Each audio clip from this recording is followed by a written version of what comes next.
Look, everybody. I'm playing the murder mystery game. Look, look, I didn't forget. Look, look, it's here. Also, we get really relaxing rain sounds right now, so god damn it, don't be making noises. You're ruining the ambiance, PC. God damn it. God damn it, PC. I trusted you.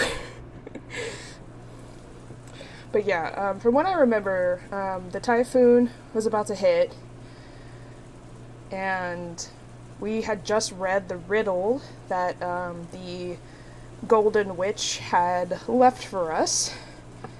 And, well, actually, I think Kinzo wrote it, but it was about the Golden Witch. Yes. He's still locked away in his study, and what was her name? Maria had a mental breakdown because she couldn't find her rose. And her mom smacked her like 6 times, and I was like, Jesus fucking Christ, someone call, what is it, the, child support, whatever the fuck that's called? Yeah, call that. Please help this child. And then the adults were arguing about money. I think that sums it up. I think that's a good summary. Time for reading story time. Are you ready for spooky, rainy story time? Kinzo noticed the sound of the raindrops beating on the window. It seemed to be pouring down thickly. I've never heard of rain being thick. It had begun to rain later than the weather report had predicted. Somebody make a personification of, like, a rain or water monster and just make it extra thick. I need that right now, actually. Kinzo approached the window as if being summoned by the sound of the rain. The sound of rain is the sound of silence. I don't know about you, but that rain ain't silent. I can hear it. I can fucking hear it. The sound feels quieter than any silence. Makes humans remember that in the end, they are alone from the moment they're born to the moment they die. Well, damn. Beatrice! There we go. I was waiting for it. Beatrice! Were those words directed at the rainy sky? There was no one to be seen in the direction of Kinzo's gaze. I don't like that you're talking to yourself, and I also don't like the way your eyes look right now, sir. Calm down. Calm down. Banquet of Miracles. Oh no. Oh no.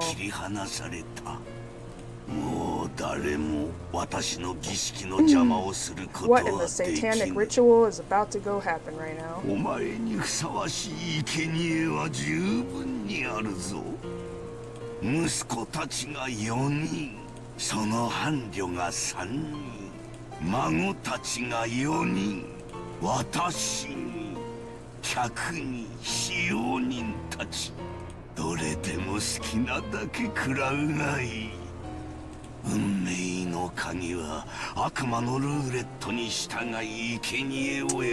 What satanic, like, god are you talking to? Unless you're talking to Beatrice.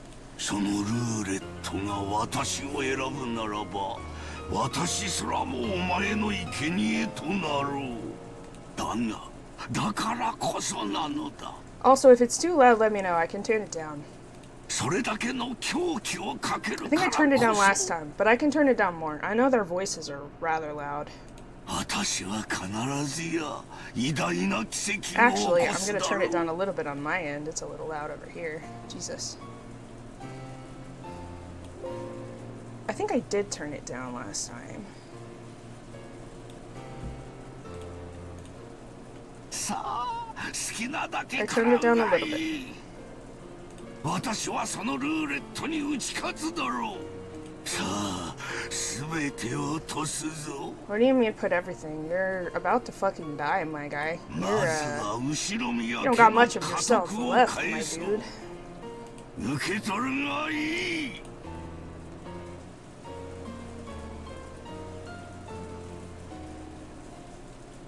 Kinzo tore the window open, ripped a gold ring off his finger, and forcefully threw it away. Well, shit. He said, Yeetus deletus.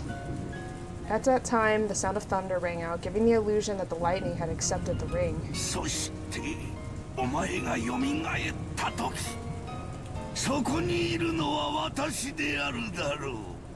私が最後まで生き残り、お前の目覚めを見守るだろう。さあ来たれ、ベアトリーシュ。 Beatrice! ようこそ我が宴。 Oh my god, it's the fact that he talks like that. That's hilarious 私 to が me. 生み出 He's した so 全てと dramatic. 引 You're き so 換え dramatic. dramatic. You need to 私に calm down, もう man. 一度だ Calm け奇 down. 跡を見せておく Hey, れ。 son. You want pets? You're staring at me really weird. You don't like the way I say Beatrice? You don't like it? What do you mean? It's normal. That's ベ normal. アトリーチェ。 Beatrice!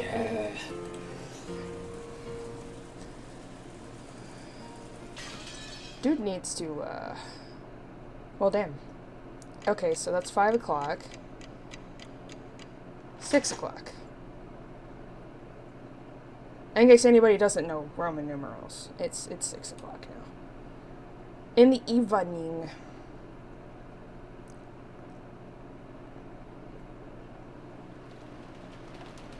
Also, we're still in chapter 1 out of 4 of question arcs, and then we have 4 more chapters of answer arcs to do.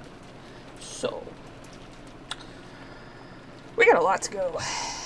A news ticker popped up on the top of the TV program we were watching. The disaster report told how municipalities all over were continually sending out rain, flood, and wave warnings. Yeah, no shit. Of course, the raindrops beating harshly on the window were even more convincing. すっげえ不利だな。でもこれだけ盛大だとすぐにやみそうな気もするけどな。そりゃ雨ぜ。台風の速度が遅いそうだから、下手すりゃ明日も丸一日こんな調子らしいぜ。ちょっとの天気でも船は欠航するもんだしよ。やっぱり日曜日のうちには引き上げられないか。念のため月曜日に外部とのスケジュールを入れなくて正解だったよ。ってことは月曜の学校はサボれそうだな。島生活ってのも悪くないもんだぜ。そういや、ジェシカは登校って毎日船で通ってるわけだろ。船が欠航したら学校はどうなるんだ。カメハメハ大王並みに雨が降ったらお休みで風が吹いたら遅刻してか。船が出なきゃ休みになるぜ。もっともそう甘くはねえけどな。大抵その代わりに自習が指示されて後でかっちりと見られるから。 Yeah, that's そうそう not 気楽で fun. もねえさ。 Especially when you're in your own space and you want to do something else, like anything else. 例えば梅雨なんかの長く天気が崩れる時期だと数日間くらい登校できないこともあるんじゃねえのか。そういうこともあるぜ。でも毎日きっちり担任から電話がかかってきて、どう自習しろ、何を提出しろと酸っぱく指導されるけどな。 Rude.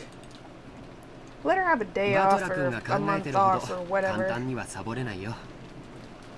船で通う人たちのルールに従ってしっかり勉強をしているよ。 That's such an odd concept. I've never thought about that. People traveling to school by boat.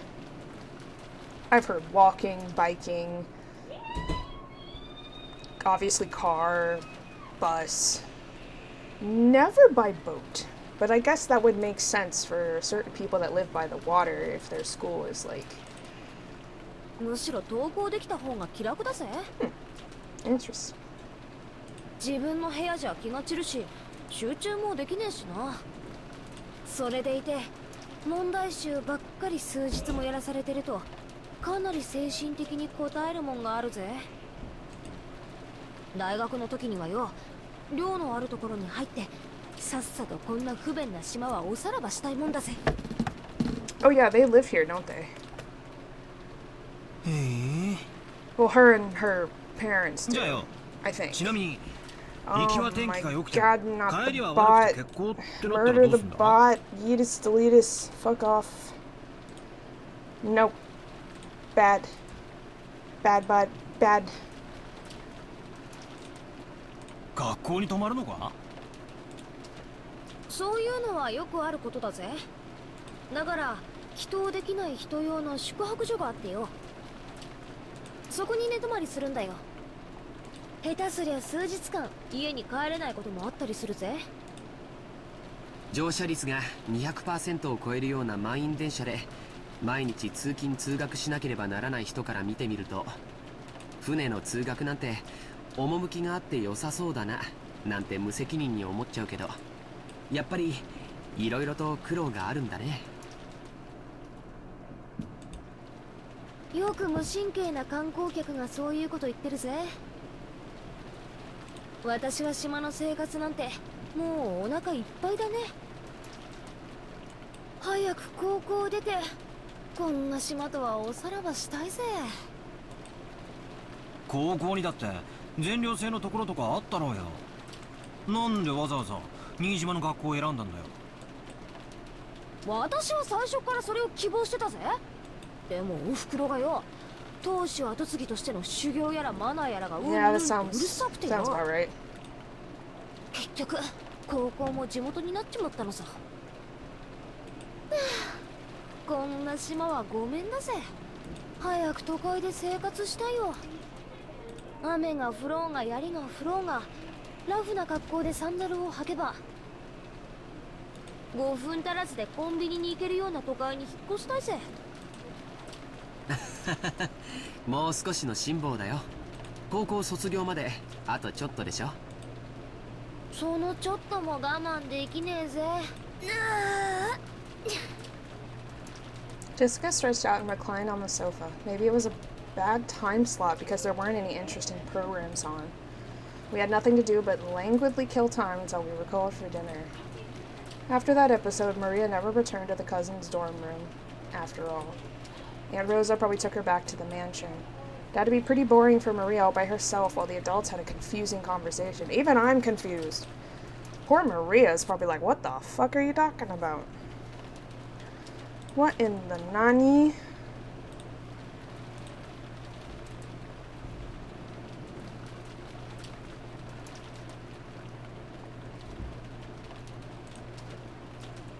Hold on.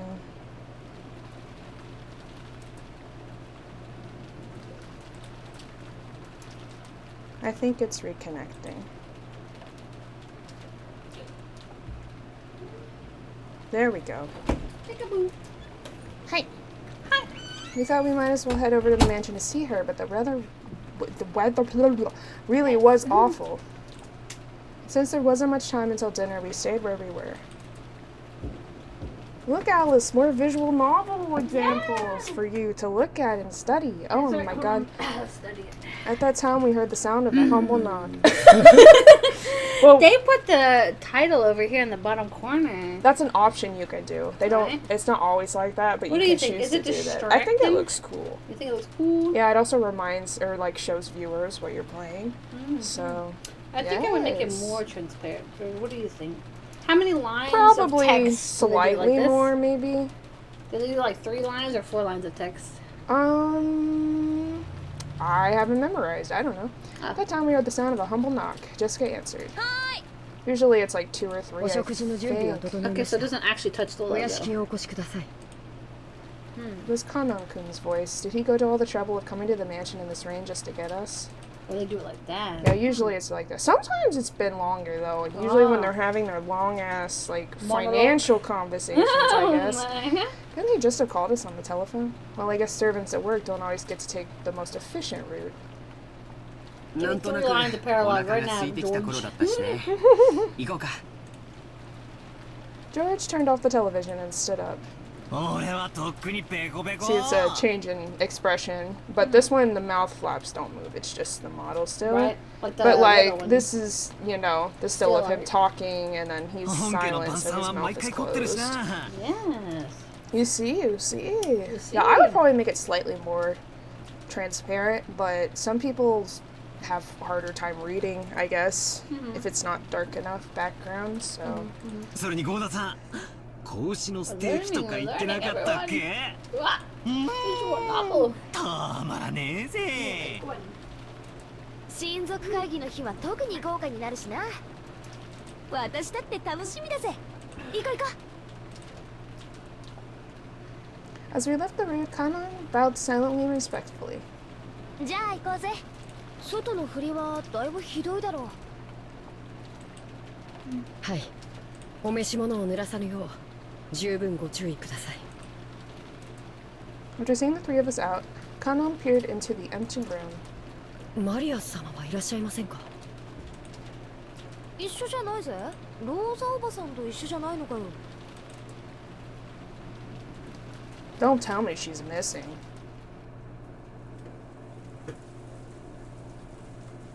Rosa was lying on a sofa in the empty parlor, having fallen asleep before she knew it.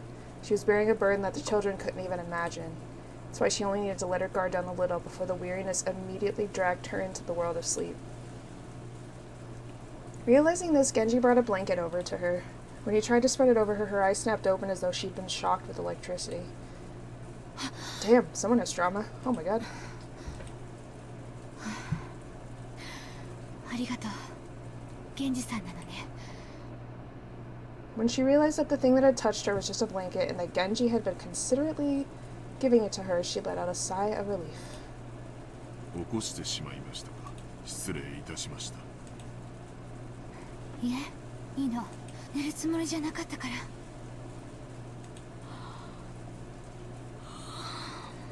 Sometimes you just gotta take a little sleep, you know?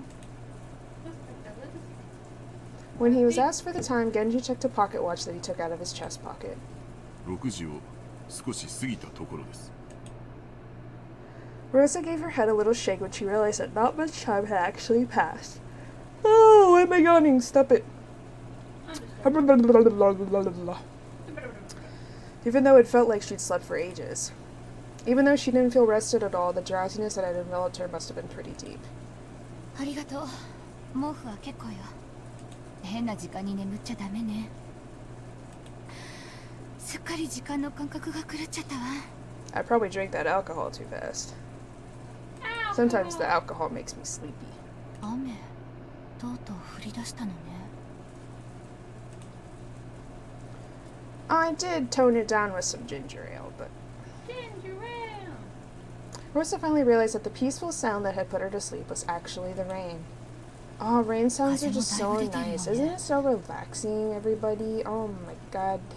いよいよ台風なのかしら。I could just fall asleep, listen to the rain.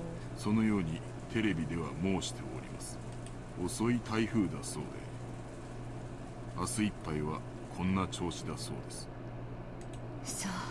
Although if the rain's like as heavy as they're saying, it'd probably sound a lot worse than this. Like instead of like a light little like trickle, it's like thudding against the windows. But you know what? For the effect of the sweet raindrop sound, you know, I'll allow it. From the window, what she could see of the rose garden was completely blurred by the wind and the rain. Yeah, where the fuck is your child, Rosa? The fuck did you do with your child? 私はお見かけしておりませんが、 Oh my ゲストハウ god. スにお戻りではないでしょう Oh か。 my god. Rosa knew her daughter's nature well, so a chill ran down her spine. Maria was stubbornly honest. If she was ordered to find something that didn't exist, she would look forever and ever. Is she still out there looking for that rose? Even in pouring rain. Oh my god, she's gonna fucking die of いとこの子たちは sickness. 先に行ってしまったから、あそこにはマリア一人。あの子は誰かにもうやめろと言われない限り、たとえ槍が降ってこようとあそこに居続けるわ。傘もささずに。私は感情に任せてなんてことを。 Yeah, you absolutely deserve to feel like shit for that. You smacked her like 4 or 5 times. Very hard. It was very shitty of you. Even though she'd known about Maria's simple honesty better than anyone, she'd once again lost control of her emotions and done something terrible. Maria! Go find your child! Save her! Rosa pushed Genji away and ran down the hall. Oh my god. The outside really looked like a typhoon and the rain was pouring down spectacularly. Maybe because of the aspect of the terrain, the winds weren't typhoon class, so an umbrella wouldn't be torn out of one's hands. Even so, it certainly was a windy rain. There was no time to admire the roses being drenched. とりあえず今はマリアが気になるぜ。 Why would you admire that? I don't know. まさかあの後もずっと一人でへそ曲げてあそこでバラ探しをしてるなんてことはないよな。そうだね。さすがにこの雨じゃと思いたいところだけど、マリアちゃんはたまにすごく頑 Yeah, 固 I'd say. でものすごく愚直 They な told 時 her があ like る。 16 times to forget about it, and she just said, no, it's here, I swear it's here, I'll find it, I swear. We hadn't much worried about it, thinking that Aunt Rosa had taken her back to the mansion. However, when Kanon had come from the mansion to call us and thought Maria was here, we got a little worried. お屋敷ではお見かけしませんでしたので、てっきりこちらにおられるとばかり。 Well, shit, dog. ローザ様は仮眠を取られておいででしたので。ここに来る途中に見かけなかったのかよ。申し訳ございません。傘を差し急ぎ駆け抜けたもので、そこまでの注意を払いませんでした。 If he had cut through the rose garden, taking the shortest line between the mansion and the guest house, then he would have just barely missed the place where Maria had been looking for her rose. It was raining this hard, too. Certainly would have been possible for Kanon to fail to notice her. ここで議論するより直接確かめる方が早いさ。兄貴、ちょいとかけっこと行こうじゃねえかよ。6年成長したから僕に勝てるつもりかい？よし、決着をつけようじゃないか。行こう。 We'll get down the stairs first, and then run. Because if you try to run down the stairs, you're both gonna trip and fall and fucking hurt yourselves. Please don't. George and I flew out into the ring. Jessica and Kanon followed us. マリア！いるなら返事をしなさい。マリア！ローザおばさんだ。おばさん！ When George called back, Aunt Rosa jumped at him and grabbed onto him. マリアはどこ？ジョージ君たちと一緒じゃないの？ Nope. いえ、僕たちはあの後マリアちゃんには出会ってません。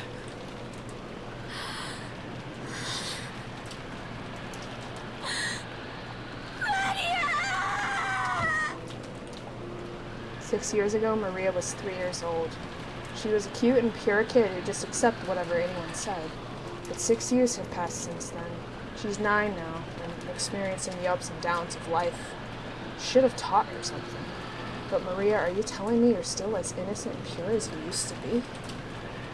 マリア！ As I circled the rosebed, something white unexpectedly turned to face me. It was a white umbrella. Maria was crouching down, holding a white umbrella and still searching for that rose. At least she has an umbrella, I guess, but... Her face, which had turned bright red from her crying her eyes out, was dirtied with water and mud. It was a truly pitiful sight. お前まだ探してたのか。見つからない。マリアのバラ見つからない。Maria had probably been here since the rain started pouring down. Her shoulders were freezing. I was gonna say, I bet she's freezing, and even though she's using an umbrella, the rain and the wind is very harsh, so it's gonna, like, go around the umbrella, and she's still gonna be, like, wet. So... She looked tired to the bone, but fortunately, since she was holding an umbrella, she wasn't completely soaked. Okay, only slightly soaked. Umbrella probably came from the handbag Maria always carried around. Thank goodness. Seriously, thank goodness. バトラ君、よかった。見つけたんだね。 At least she wasn't murdered.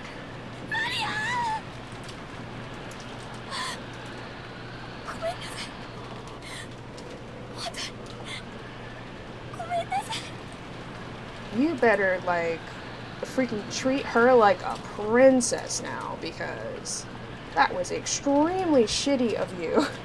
Aunt Rosa threw her umbrella aside and hugged Maria. She deserves, like, all of the nice things right now.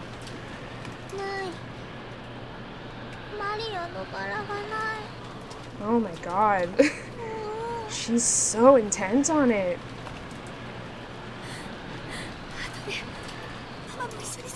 As soon as the rain's over, we'll look for it together, Maria.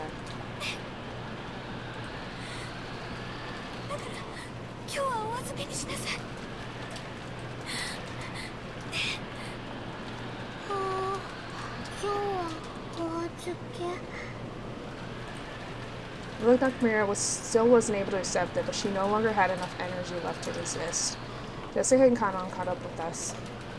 すぐにお屋敷でタオルの用意をさせましょう。マリア。You're gonna need multiple towels now. There's a lot of people that are now wet. ずっとここにいたのか。 Everybody is soaked to the bone. ごめんね。本当に悪い Freaking ので。 typhoon. ごめんね。 I'm pretty sure the old man planned that too, to have this during the typhoon so that they would stay longer. ローザおばさん、 Yep. とりあえず Pretty sure お屋 he 敷に行きましょう。 did. He's tricksy that way. このままじゃマリアちゃん風邪をひいちゃう。 Because otherwise they would have left the next day. But now that it's storming so bad, they can't. マリア、行きましょう。ちゃんときれいにしないとおじい様に怒られちゃうわよ。 Pretty sure grandfather doesn't really give a shit. お腹すいた。もう食事の時間だぜ。マリアはよく頑張ったよ。天気が良くなったら私たちも一緒に探してやるから。 We couldn't stay in the rain forever. We took Maria with us as we headed back to the mansion. Maria apparently wasn't as worn out as I thought. When she remembered we were having calf steak for dinner, she started chanting, "I'm hungry, I'm hungry, ooh, ooh," returned to her usual spirited self. What a cutie patootie. Aunt Rosa didn't chide Maria for saying, ooh, ooh. そっか。傘を持っていたのか。さすがマリアは物持ちがいいぜ。マリア、傘なんか持ってない。なんだよ。じゃあその手に持ってる白い傘はどうしたんだよ。貸してもらった。 I borrowed it. Some caring person must have brought her an umbrella. A normal kid would look for shelter once it started raining, but Maria was too stubborn to give up so easily. Maybe that caring person gave up on telling Maria to find shelter and then decided to at least give her an umbrella. そう。 It's plausible. その人にお礼を言わないとね。誰？ベアトリーチェ。 I'm sorry. What? The name Maria cheerfully mentioned was that of the island's witch. Rosa took a deep breath and asked again, trying to do so in a way that wouldn't damage Maria's good mood. そう。よかったわね。それで誰なの？傘を持ってきてくれた人は。おお、ベアト。リーチェ。Maria immediately realized that her mother didn't believe her and started crying out unhappily again. Rosa stopped pursuing the subject. Probably be faster to ask whoever lent Maria the umbrella during dinner rather than ask Maria herself.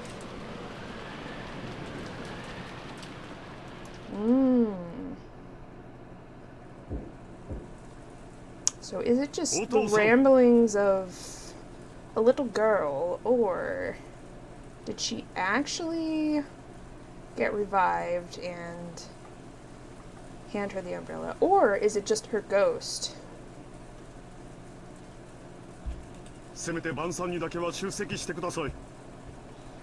これでは親族会議になりません。 Or is it someone pretending to be Beatrice?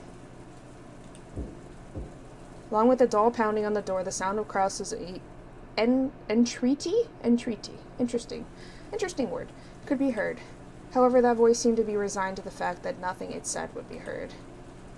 金蔵さん、せめて夕食くらいは出んかね。あんたの顔を見ようと息子さんたちが集まってきてるんじゃないか。 See, I'm not that much of a recluse. At least I, come out of my room sometimes. He literally stays locked in there.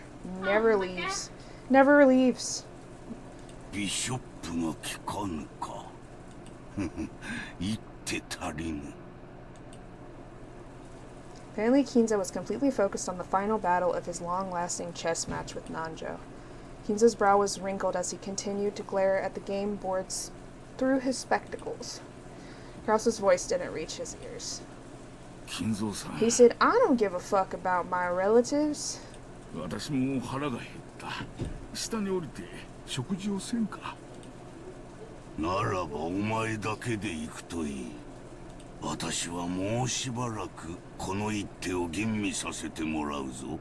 今夜で決着をつけてやる。さもなくばお前との決着は金輪際つけられそうにないからな。 I'm sorry, the world? The world. Like the entire world? All of it? Because that's a little more than just this mansion and this island in Japan. That's a whole planet right there. Nojo rose from his seat, hoping this would prompt Kinzo to do the same, but Kinzo's eyes never left the chessboard. He knew well that Kinzo always displayed a blind concentration when it came to chess. He'd never seen Kinzo concentrate as hard as this. It was almost as though Kinzo was telling the truth, and there would never be another chance for them to continue their contest if they didn't finish tonight. It seemed that no matter how obstinately he called out to Kinzo, it wouldn't reach the latter's heart. Nanjo gave up and headed to the door that Krause was still banging on. The door to the study opened. Krause was taken aback, thinking that maybe Kinzo was actually coming out. However, Nanjo was the one who appeared, and Krause let out a sigh of relief. 南條先生、親父殿は。お役に立てなくて申し訳ございません。今や金蔵さんの世界はこの部屋だけです。 Yeah, the rest of the mansion doesn't exist. Nanjo shook his head with a completely defeated expression. Krause raised his fist once more and banged on the door, shouting, お父さん、聞こえますか。私たちは下へおりますが、気が向かれたらいつでもおいでください。息子兄弟一同、ずっとお待ちしておりますよ。 His voice was very loud, and he was making a racket pounding on the door. There was no way it wouldn't reach Kinzo's ears. Well, it certainly was reaching him, but he ignored it anyway. However, unlike the time he'd been called down for lunch, he didn't fly into a rage. By now, Kinzo was calm at heart, almost as though he had taken on a philosophical view and turned himself over to fate. 晩餐にも息子たちの顔にも興味はない。 Damn, okay, he said, fuck my children, I don't give a fuck. 私がここを出るのはベアトリーチがよみがえる時か、私が鍵の生贄に選ばれた時だけだ。もう悪魔のルーレットは回っている。 Why is he so obsessed with Beatrice? That's so crazy to me. I know he's interested in the magic arts and stuff, but damn. As though the painfully loud banging on the door completely failed to enter his hearing, Kinzo silently thought about his next chess move, still in his philosophical state. I'm sure there had to have been something that caused him to act this obsessed about her. Just as always, Kinzo's figure couldn't be seen anywhere from the dining hall. In the dining hall. Oh my god, I can talk. Krause, wearing a bitter smile, returned with Nanjo. 親父殿は相変わらずご気分が優れられないそうだ。 Yeah, he didn't say that. 年に一度の親族が集まるこの機会に同席できな He い said, こと I don't give a fuck about you and your 非常に残念がられ family, ておられる。 which is actually my family. Eva and Rudolph sniggered. Given Kinzo's personality, there was no way he showed signs of regret. None of his relatives showed any regret at his absence. ではディナーを始めようじゃないか。ゴーダ、始めたまえ。かしこまりました。それでは始めさせていただき You ます。 gotta watch the butler. The butler always does it. His smile is suspicious. Goda was told to start the family conference center. His biggest time to shine of the whole year. He nodded with a broad grin. マリアに傘を貸してくれた人は誰かしら？ Rosa timidly cut through the silence of the dining hall. Everyone noticed. 傘？何の話？さっきマリアがバラ庭園にいた時に雨が降り出して誰かに白い傘を借りたみたいなんだけど、お礼が言いたくて。俺たちじゃねえぜ。ローザが出てった後は部屋を移してずっと Friendly chat, you say. And the cousins were all together. Kinzo was locked away in his room with the doctor, playing chess. Kanon said he didn't see her. We haven't talked to what's-her-face yet. What's her name? Oh my god. Oh my god. Okay, I'm gonna have to look at it. I'm sorry, I forgot! I forgot her name! Shannon! Yeah, Shannon. My bad. So it wasn't any of the siblings. あの後も兄弟で仲良くおしゃべりをしとったのや。Interesting. The word friendly fell awkwardly from Hideyoshi's lips, so even those who hadn't been present could tell the conversation hadn't been a pleasant one. So who's left? 少なくと Shannon? も私とエヴァとルドルフと、あと秀吉さんとキリエ Was さ not んではないことも確かだ Or ね。 Ava? 私たちは夏日姉さんとローザさんが出て行った後もず Okay, っと Rosa 一緒だっ left, た but she was taking a nap. Don't know what happened to Natsuki. 食事の時間までずっとね。兄さんは源氏さんと一緒にお父様を呼びに上の書斎へ。 Genji, so it wasn't Genji. 私たちはそのまま食堂へ直行したもの。だから私たちではないわね。傘を貸すなんて親切、使用人 The の only 誰かじゃ other ないの。 servant is Shannon, unless it's the head, じゃあ the other, ゴーダ Goda, unless it was Goda, which I don't think it was him. 私はずっと厨房で準備をしておりましたもので、申し訳ござ Or いま was せ he? ん。 Dun dun dun. Goda looked slightly disappointed about missing the chance to show off. Oh yeah, Kumasawa, old lady Kumasawa. That's right. At that time, Shannon and Kumasawa appeared, pushing a serving cart loaded with hors d'oeuvres. じゃあ熊沢さんかシャノンちゃんかしら？ 95% of the time, hors d'oeuvres look absolutely disgusting to me. I'm sure there's some great ones, but usually the ones I've ever seen are just absolutely atrocious. And I'm like, why? How can I eat this? What do you mean? How do people eat this? 何か粗相がございましたでしょうか？ I guess it's one of those things, though, like, rich people food is like an entire different world than, like, regular or poor people food. And when you get used to one, it's like you can't live without that one food and all the other food's disgusting. But likewise, the other way around. If Shannon had come in partway, she shrank back, mistakenly thinking that the others were searching for the one responsible for some error. Oh, you're not in 違うよ。 trouble. It's okay, Shannon. マリアちゃんがバラ庭園に一人でいた時に雨が降ってきてね。誰かが傘を貸してくれたんだよ。ローザおばさんがその人にお礼を言いたいって言うのさ。ああ、ベアトリーチェ。 Maria, her mouth a thin line, said the witch's name in a small voice. Aunt Rosa explained the situation one more time. As she did, Kumasawa cackled. 私たちでもございませんよ。私もシャノンさんも一緒にお部屋の準備をしておりましたか Okay, ら、 so it wasn't them. お外には出ておりません。 Well, damn. はい。気が利かなくてすみません。 So the only other one I think is Natsuki, because she like left during lunch and we haven't seen her since. 部屋の準備とは何のこと Which is かな。 Krause's wife, yes? Yes? Yes. Natsuki, yes. All the rest of them said they weren't there. The cousins weren't there. None of the staff was there. Kinzo was locked in his room. The doctor was in the room. Rosa was taking a nap. What the fuck? That's crazy. The only other one that has not been confirmed is Natsuki. この雨ですか Oh, ら there she is. 客人の皆さんがゲストハウスにお帰りになられるのも大変かと思って使用人たちに屋敷内の客室の準備をするように命じたのです。あら、気が利くじゃな So い。 she was with the servants? Question mark? そうね。この雨の中、表に追い出すのは失礼だものね。もう予算か。はい。奥様からそのようにご指示を受けまして、私と熊沢さんとカノン君の3人で準備をしておりました。そしてご夕食の時間になり、源氏様からゲストハウスのお子様方をお呼びするようご指示をいただいたため。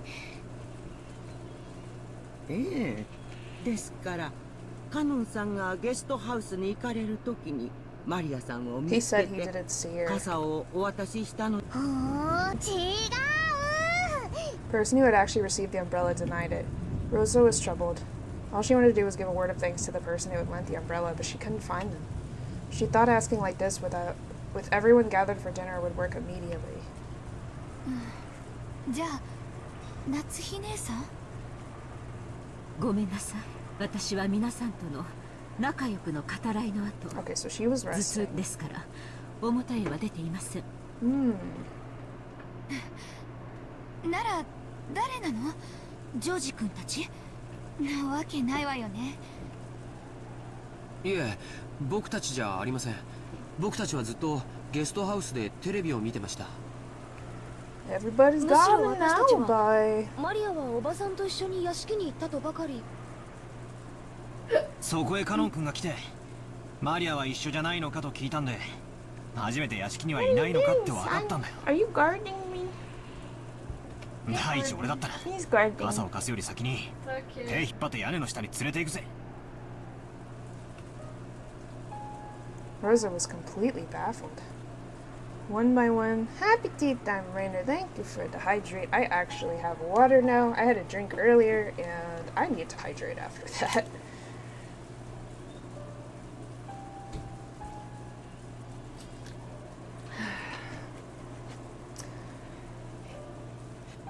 Happy hydrate. One by one, the relatives and the servants denied they had done it, even though it really wasn't something anyone would need to hide. Yeah, she's actually wanting to thank them, so no reason to hide that. It's not like someone murdered someone at this point. So by process of elimination, the number of remaining candidates wasn't large. もちろん私でもあ Was りま not せんが、 the doctor. He was 雨 with が降り始めてすぐの Kinzo. 頃、金蔵さんの部屋を訪ねて、 Yep. ついさっきまで一緒 Obviously, に Kinzo never チェ left ス his を room して because お he り never ました。 fucking does. ということはおじい様でもないよね。なんだなんだ、妙な話になってきたぜ。 Who was it then? あと残るのは誰だ？じゃあ誰？源氏さん？ちょっと待って。勘違いしないでくれる？別に私は何かの犯人探しをしてるんじゃないのよ。雨の中のマリアに傘を差し伸べてくれた人に母としてお礼が言いたいだけなの。 Giving an umbrella to a girl. Help. A girl loitering in the rain was something to be praised, not hidden. Despite that, no one raised their hand. Why not? Everyone started whispering about how strange this was getting. 落ち着けよローザ。傘を借りた本人に聞けばいいじゃねえ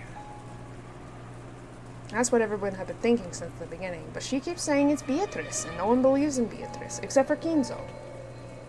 Because they think he's crazy. They were all scratching their heads as to why she didn't just ask Maria, who had been given the umbrella. However, Rosa bit her lower lip. After all, she already knew how Maria would answer if asked. どうりや、ルドルフ君の言う通りやないか。マリアちゃん、おじさんに教えてえな。マリアちゃんに傘を貸してくれたのは誰や？ Beatrice? I much prefer the way she says it, as opposed to Kinzo. Hers is cute. The dining hall was wrapped in silence for an instant, but it was soon interrupted by a burst of laughter. なるほど。森の魔女ベアトリーチェが不憫に思って傘を貸してくれたか。 That's wild, bro. What the fuck? いい話じゃないかね。ローザ、そういうことだ。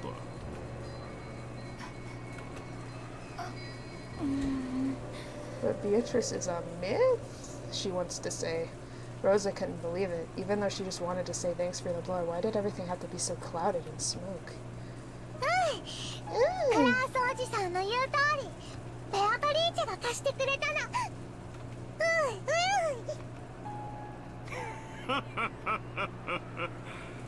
それはよかった。無垢だというのは実に羨ましいことではないか。なあ、諸君。Kraus was laughing with a face that was clearly mocking. Maria was overjoyed, apparently convinced that her claim was being believed. 一体どうなってんの？まさか本当に魔女が現れて傘を貸したってのかよ。 Jessica asked me in a small voice that wouldn't carry over to Maria, who was sitting across from me. マリアって冗談が言えるタイプだっけ？ If we'd heard that kind of story pop out of the old bastard's mouth, we would have just taken it as another joke. However, it was hard to explain it away like this when Maria said it. This was getting pretty unnerving. いや。昔から愚直なぐらい正直で真面目だよ。Super serious. Super serious, everybody. 普通なら聞いただけで嘘とわかるような冗談すら鵜呑みにするタイプだぜ。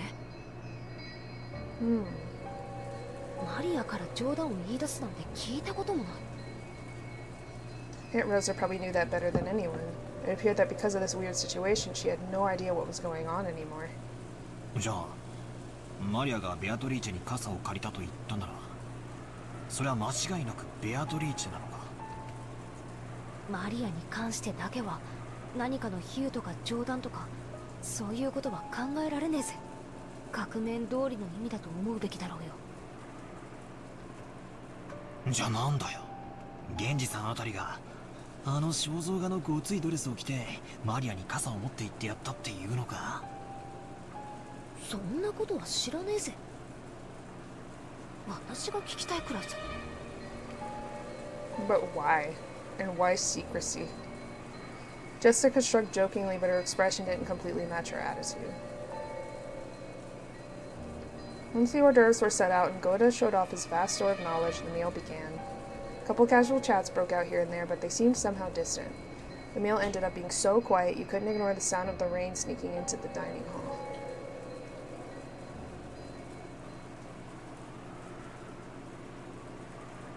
Kumasawa and Shannon, pushing the serving cart, ran into Genji and Kanon on their way to the kitchen. 天智さんですか？マリア様に傘を貸されたのは。傘？何のことだ？はい、雨が降り出した時にマリア様は一人でバラ庭園におられたそうで、そこでどなたかに傘をお借りになったそうなのですが、それがどなたかわからないのです。僕じゃないよ。マリア様はゲストハウスにいると思ってたくらいだからね。バトラ様が最初に見つけられた時にはもう白い傘をお持ちだった。申し訳ないが、それは私でもない。じゃあまさか親方様。 But both in the dining hall and right there, everyone had stated that they hadn't done it. That left only Kinzo, but 何かのご用で廊下を歩かれている時、偶然バラ庭園に傘もささないマリア様が見えたとか。親方様はマリア様のことをあまりお好きではない。同感だね。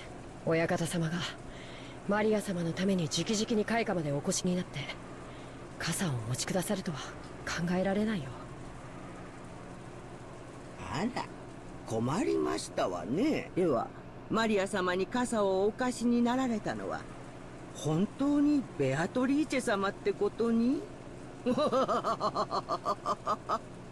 Kumasawa laughed, just like the relatives in the dining hall who had laughed it off. She couldn't think of any other way to break through the smoke, veiling the current situation. Just then, the crisp sound of hands clapping twice rang through the hallway. They all turned around at once to see Goda coming out of the dining hall. さあさあ皆さん、ディナーは配膳のタイミングも大事です。すぐにスープの配膳に取り掛かってください。源氏さん、彼女らは大切なお仕事中ですので、お引き止めになられないでください。They are the ones who stopped him, actually.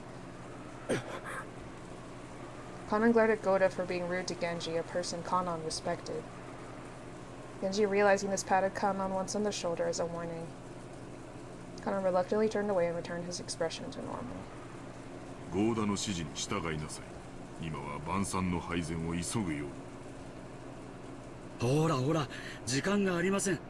タラタラしない。急ぎますよ。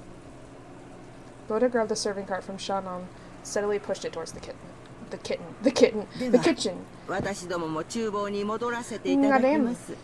ゴーダさんも気の短い方ですからね。私もこれで失礼いたします。 Kumasawa and Shannon left. Only Genji and Kanan remained.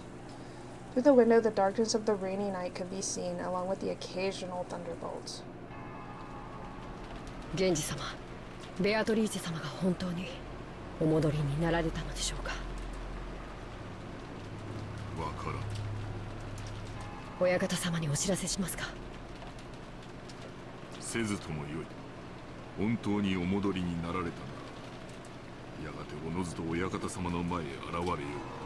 Oh, they believe in her. Okay. それに、あれは気まぐれなお方。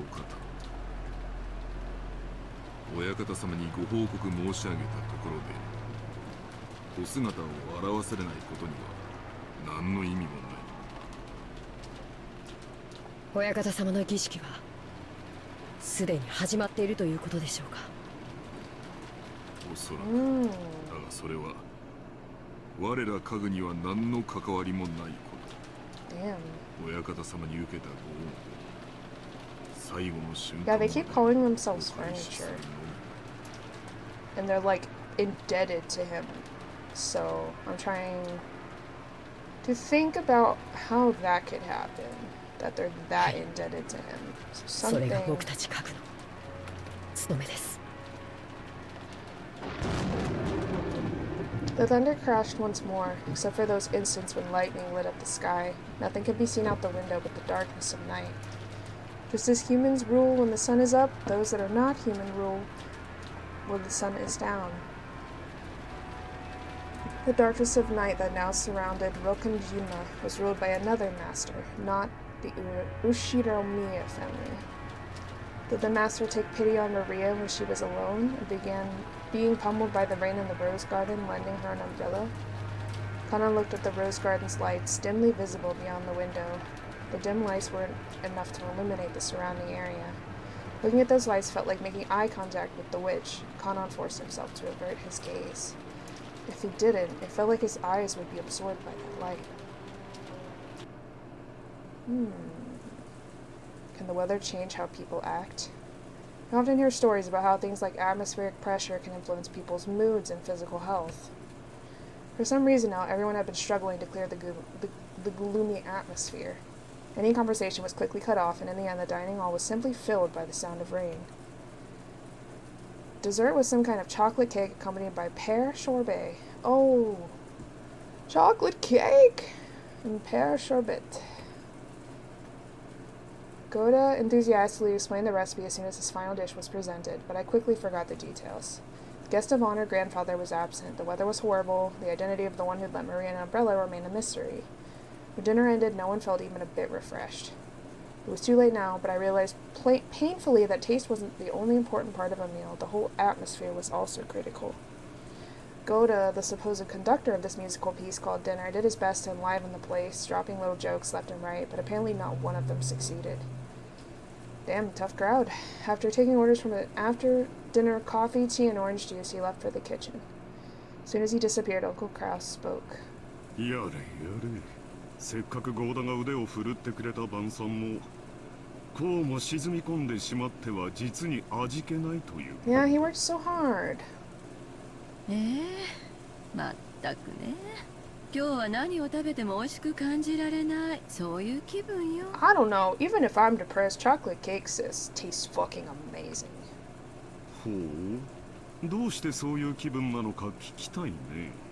心が晴れ晴れで Unless き it's るよ extremely dry う or 兄として burnt 後 or で協 something. 力させてもらうよ。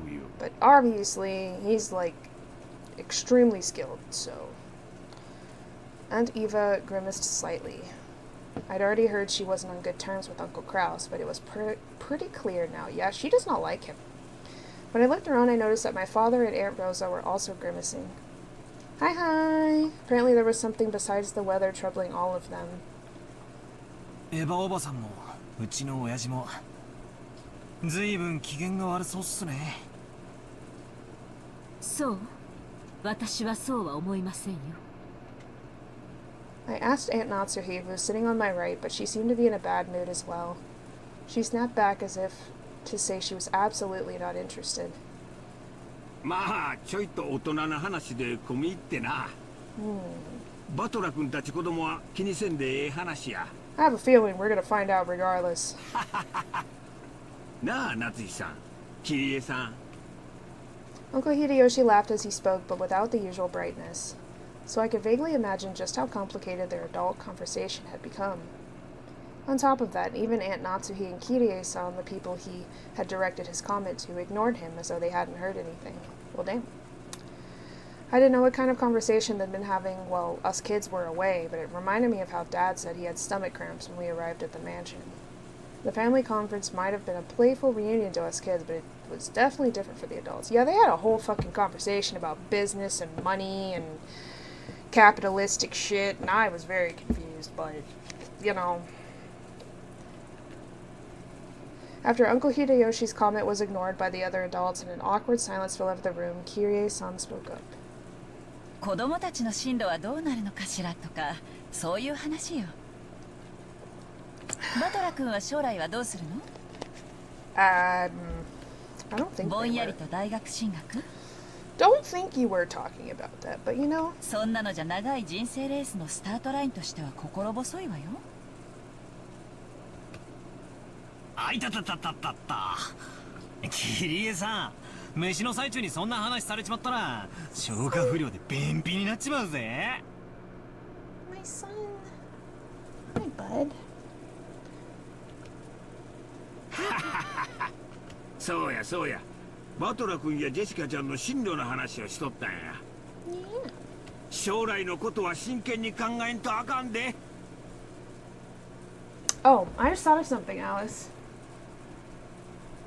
Alicey. Alicey. She no hear me. I hit her. Hiya. Hiya. Pay attention to me. Oh no, I'm so sad. You're happy. Pay attention to me, god damn it. God damn it. Yeah, I was like hitting her with a blanket. Since today's Monday, right? Since Monday is visual novel day, Yes. you could work on visual novels on Monday for part of your productivity. That is true. So you have specific time to work on it. Yes, because you want to start practicing. Yeah. Yes. I'll have to try it on your computer. Yes. I'll have to save You up can. Hiya. That's right. I was thinking visual novels. Wait, hold on, an idea. Because we gotta find time to start working on the things. Otherwise, we're never gonna work on the things. That is true. God damn it, the life of a streamer is so packed all the time. Exactly. Oh my god. That's why we usually do productivity in the mornings, everyone. I didn't. I played Honkai Star Rail. That's right. Oh, I was supposed to read that. My bad. Can I go back? Yeah, we live together. We're together. Hideyoshi hardly agreed as if they had been talking about that, but that was probably wrong. Kirie had been obviously trying to change the subject. She's a smart lady. She's a smart cookie. However, if Kirie was determined that that was the best course of action for now, she was probably right. She's a very smart cookie. Taking this into account... A cookie? I know, I was actually kind of craving a cookie earlier, but all the cookies are gone. God damn it, I only had 2. Fuck. I cast aside my suspicions to the cause behind Aunt Eva and Dad's bad moods. At long last, the serving cart returned, filled with coffee and tea. Kumasawa and Shannon served it to everyone. Goda then explained that this concluded tonight's meal. If only the mood had been a bit more cheery, it might have been the best dinner in my life. It's a shame this best of dinners couldn't have been had under the best conditions. Maria's having a great ass time. Someone actually said they believed her about Beatrice. So. He was obviously being sarcastic, but to her, she thought he was being serious. これでおしまいだよ。はしてないわよ。お席について落ち着いてジュースを飲みなさい。But wait. I wanna go. I wanna go play my games. Maria looked like she was really excited by the occasionally crashing thunder. Maybe she wanted to quickly finish eating and run over to the window. She had been fidgeting for a while, waiting for the meal to end. Some people were afraid of thunder, while others find it interesting. Maria was apparently one of the latter sort. I'll watch it, but I don't particularly like it. I think lightning's kind of cool. I think thunder is scary. I don't like thunder. It's loud, and sometimes it's so loud that it shakes the house, and I'm like, I don't like it. I don't fucking like it. Lightning's cool looking. I mean, I don't want to be out in the rain with the lightning, but it do be looking cool sometimes. Therefore, when she heard from George that dinner was over, a huge smile broke across her face. She then rose from her seat, took out her handbag, which she set under her seat, never having left it even when she was eating, and began fishing around inside of it. No one seemed particularly concerned by this behavior. なんだい? それはどこから持ってきたの? George was the first to notice it. As he spoke, Badler noticed it too. I'm sorry, the fuck? It's got the seal on it. Why the fuck does she have such an interesting, like, important-looking letter? Hold on. They saw that Maria was now holding a beautiful Western-style envelope. The front of the envelope, the Ushinomiya family crest, the one-winged angel, was done in gold leaf. It's beautiful. Furthermore, the fact that it was sealed with dark red wax made it clear that this wasn't something Maria could have brought. Yes, brought. I almost thought it was bought, but brought. As a prank. She wouldn't be able to buy things. She's 9. それは何? It seemed that Natsuhi had also noticed the strangeness of the envelope Maria was holding. Her voice sounded too serious for someone admonishing a small child, so the relatives around us finally noticed too. どうしたよ、夏日姉さん。それ、何? Maria. She did say Beatrice gave her the umbrella, so Beatrice could also have given her the envelope, which I'm assuming is probably the case. その封筒は金蔵さんの? That's his seal. What? Nanjo muttered that even us kids could understand why everyone seemed to be frozen solid. The envelope that Maria held was one of the Ushinomiya family head's custom-made envelopes for private use. In other words, it could only mean one thing. This envelope contained a message from Kinzo. どうしてそんな封筒がここにあるんだね。こいつは面白いもんが飛び出してくるぜ。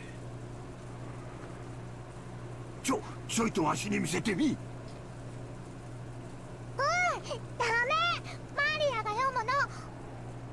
マリアがみんなに読んで聞かせなさいって言われたの。Uncle Hideyoshi tried to snatch the envelope out from Maria's hands, but she protected it as though hugging it and didn't let go. 秀吉兄さん、子供相手に力ずく Yeah, なんて she's いけま just せ a んよ。 child. マリアちゃん、その封筒はどうしたの？傘を貸してくれた時に Yeah, ベアトリーチェにもら I った。 figured that's what she was gonna say. Okay. ご飯が終わったらマリアがみんなに読んで聞かせろって言われた。 Interesting. マリアは魔女のメッセンジャーなの。 Messenger. She's so cute. メッセンジャーこの島の魔女様は随分と洒落てるじゃねえかよ。Battler tried to joke about it, but no one laughed. それで中には何て書いてあるのかしら、マリアちゃん。 She's gonna read it, she said. Hold your horses. Get them all in the stable. Hold them back. Hold your Uma Musume. Yeah, you haven't talked about it in a couple days, so. It's because it's hard to live with. I know. Maria casually opened the envelope. It was sealed only with wax, so she just had to remove the sealing wax to open it. That sealing wax fell onto the desk. Hideyoshi hastily picked it up and stared fixedly at it. He then set it in the center of the table where Natsuki Kirie and Nanjo stared at it. Imprinted in the sealing wax was the one-winged eagle, which was the Ushiromiya family crest, also Kinzo's personal crest. これは Hmm. 当主様の紋章。 No one else has it but him. 私は金蔵さんに手紙をもらったことがあるからわかる。これは間違いなく金蔵さんの風浪だ。でもこのお屋敷にはそれと同じ紋章がいくつもあるのでは？例えば風浪用のハンコのようなものがあれば金蔵さんでなくても風浪はできるのでは？いや、金蔵さんは風浪には必ず自分が指にしている後ろ宮家当主の証の指輪で刻印をする。この形や複雑な意匠は間違いなく金蔵さんの風浪だ。そうとは限らんよ。親族であれば一度くらいは親父の手紙を受け取ったことはあるはずだ。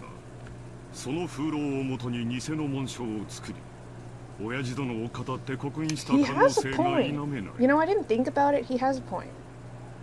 兄貴に同感だ。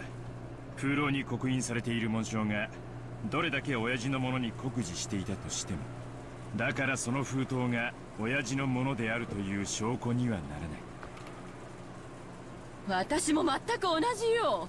風浪の刻印だけでお父様の手紙だなんて決めつけることには同意できないわ。南條先生、曖昧な言葉は慎んでいただけるかしら。これは失礼。出過ぎた口でしたな。One after another, all the siblings from Kraus on downwards rejected Nanjo's statement, saying that the envelope Maria held wasn't necessarily from Kinzo. They were afraid. They feared from the bottom of their hearts. Kinzo's intentions were written in there. That it might be some announcement regarding the inheritance that would be decidedly unfavorable to them. マリア、その封筒は傘を貸してくれた人がくれたのね。じゃわからないでしょ。そうなの？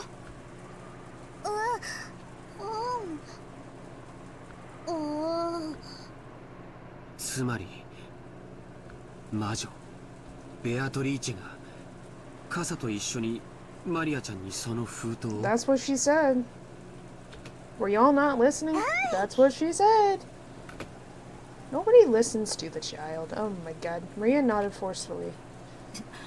主人に私も同感です。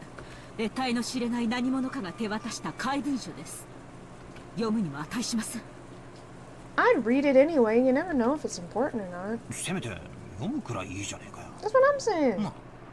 Read it anyway. Battler said it to Jessica in a small voice, trying to act tough, but Natsuhi heard him clearly and glared at him with threatening eyes. それでマリアはベアトリーチェに食事が終わったら読めって言われたんだな。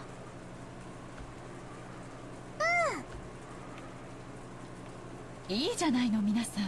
これはおじい様の封筒ではなくベアトリーチェの封筒。誰が書いたのかはともかく中身を聞いてからの判断でもいいんじゃないかしら。 Good job, Kirie. The voice of reason. そうやな。お父さんが書いたとは限らんが、中身が気になるのは事実や。マリアちゃん、さっきは無理やり取ろうとしてすまんかった。謝るからみんなの前でそれ読み上げてくれんか。マリア、読みなさい。As all the relatives stared fiercely at Maria, she spread the letter open with a rustle. 本当に親父の手紙だと思うか。ありえんね。親父殿が私たちに何かを発表するときは直接でなければいつだって源氏を通してじゃないか。このようなこじゃれた方法でするとは思えんね。そうよ、マリアをメッセンジャーに。それこそお父様の趣味じゃないわよ。ローザ、これはマリアちゃんが私たちを脅かそうという何かの隠し芸なんでしょ。マリアはそんな気の利いたことができる子じゃないわ。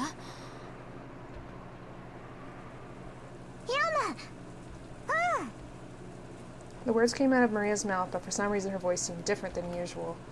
Everyone went suddenly silent. 六軒島へようこそ。後ろ宮家の皆 What the 様 fuck? I don't like the voice you're using right now, Maria. 私は金蔵様にお仕えしております当家顧問錬金術師のベアトリーチェと The 申します。 Alchemist. Interesting. Also, the music right now, ayo. That's some like jazz dancing music right there. It's not jazz, it's rondo is what they call it, yep. 黙って。長年にわたりご契約に従いお仕えしてまいりましたが、本日金蔵様より That's そ a の契 bop, 約の man. 終了を That's what I'm 宣告 saying. さ It's れ a ました。 bop. よって本日をもちまして当家顧問錬金術師のお役目を終了 Hold さ on, せ I てい need た to だき reread ま what す you こ said. と Hold どう on. かご Give me 了 a 承くだ second. さいませ。 In accordance with our contract, Kinzo has announced the final suspension. I ask that you acknowledge my resignation from the position of huh? The fuck? くだらん。 What the fuck does that mean? What does it mean? さてここで皆様に契約の一部をご説明しなければなりませ Ooh, ん。 we got the organ in there. Hey, yo, popping off. Okay. 私ベアトリーチェは金蔵様にある条件とともに莫大な黄金の貸与をいたしました。その条件とは契約終了時に I'm sorry, I wasn't reading again. I was listening to the music. Ah! Contract that must be explained. Lent Kinzo a vast quantity of gold under certain terms.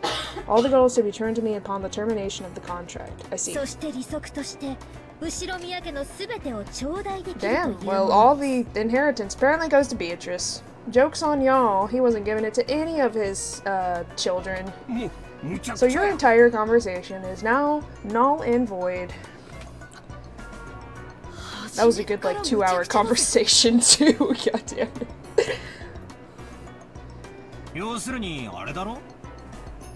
よくある悪魔の契約みたいなやつなんだろ。ほんで契約がおしまいってことになるから利子を回収に来たってわけだ。いいんや長年の退職金のつもりかな。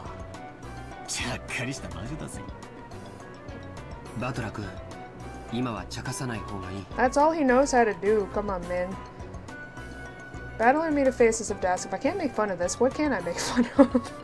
Some of the adults' faces were pale while others looked dazed. That's how he deals with stress. He just jokes and smiles.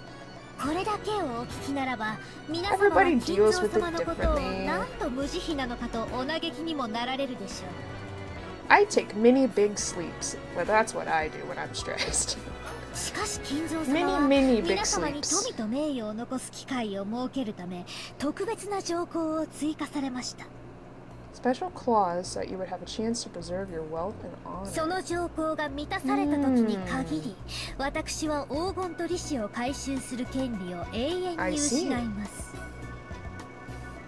特別な条項？それは何よ？特別条項。契約終了時にベアトリーチェは黄金と利子を回収する権利を持つ。ただし隠された契約の黄金を暴いた者が現れた時、ベアトリーチェはこの権利を全て永遠に放棄しなければならない。利子の回収はこれより行いますが、もし皆様のうちの誰か一人でも特別条項を満たせたなら、すでに回収した分も含めて全てお返しいたします。なお回収の手始めとしてすでに後ろ宮本家の家督を受け継いだことを示す後ろ宮家当主の指輪をお預かりさせていただきました。封印のろうそくにてそれをどうかご確認くださいませ。これがそうだというのか。親父が指輪を手放すなどありえん。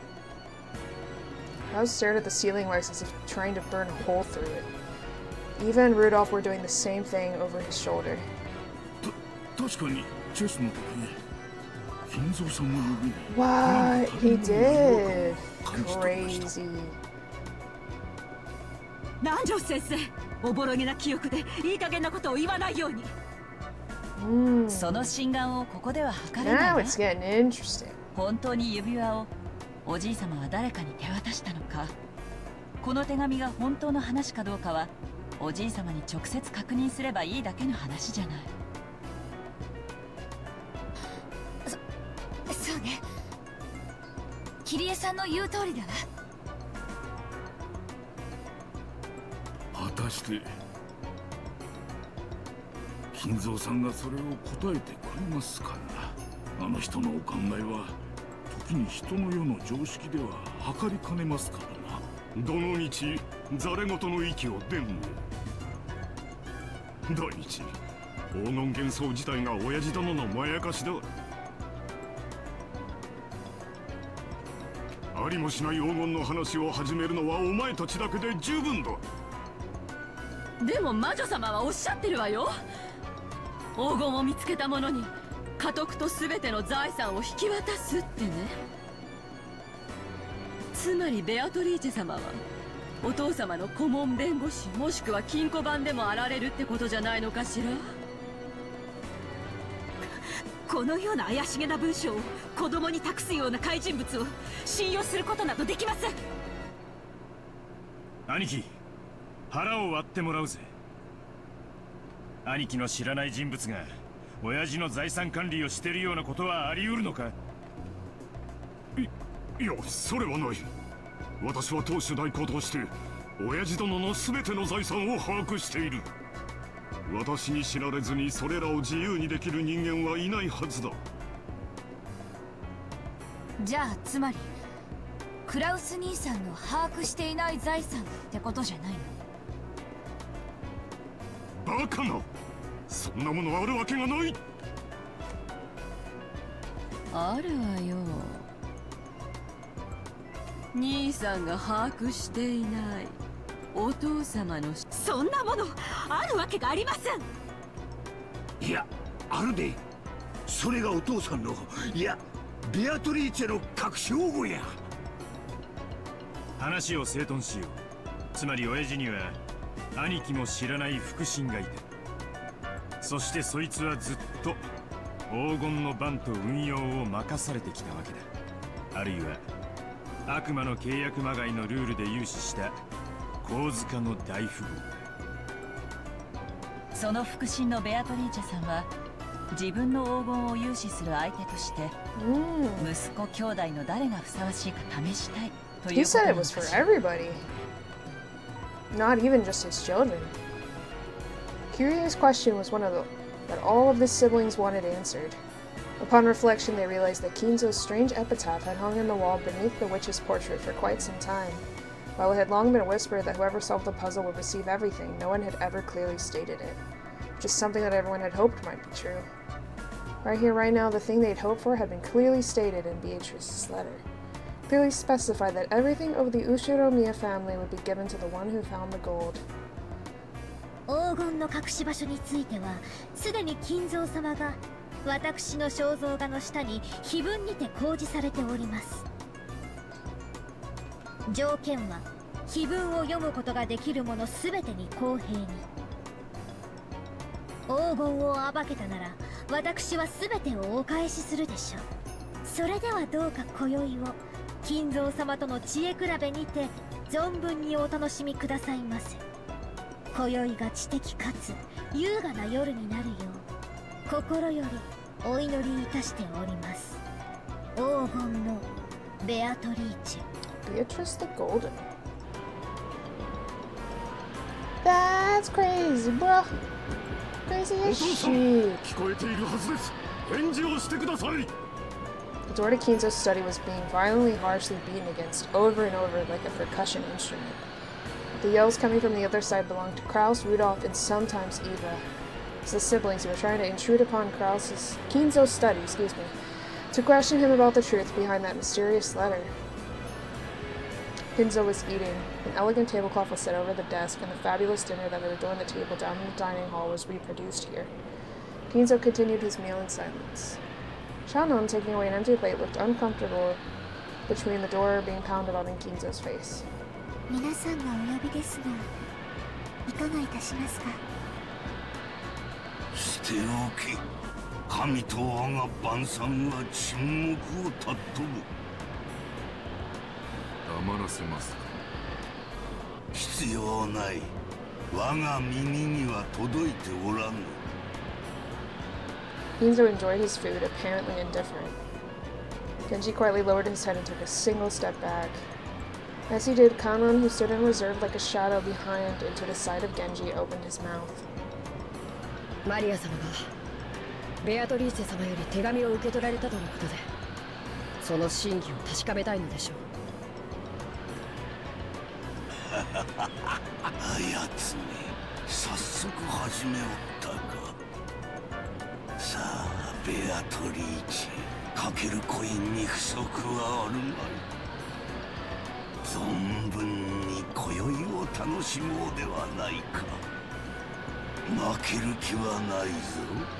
お前の微笑みは永遠に私のものだ。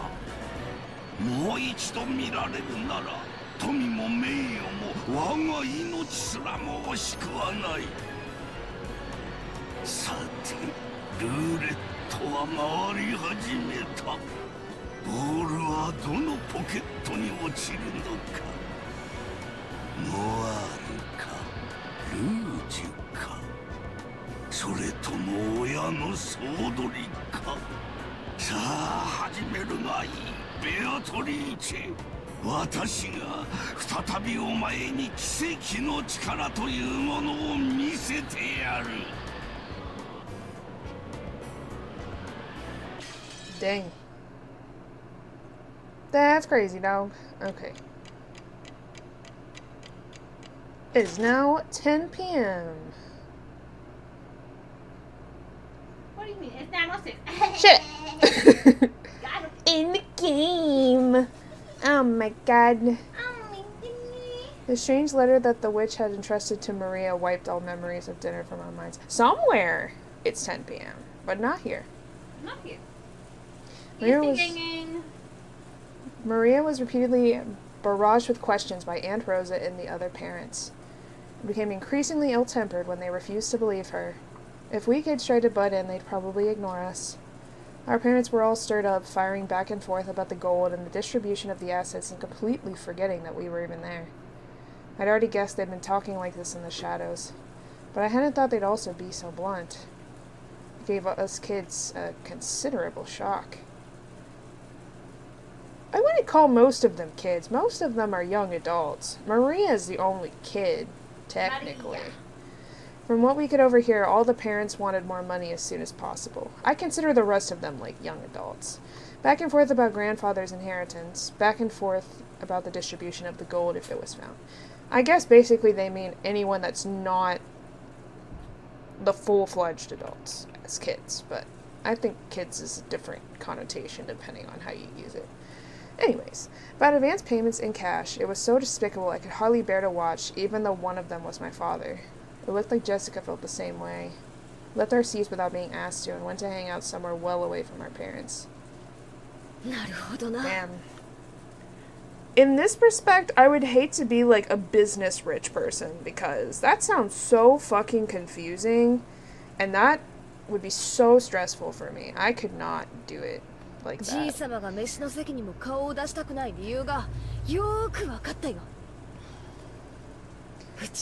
Money is supposed to, you know, be well earned and happy and give us things we want. And not supposed to be business deals and stocks and... That's just too much. Money buys me things. クソ親父に幻滅しきってるからよ。これ以上評価の下がりようがないぜ。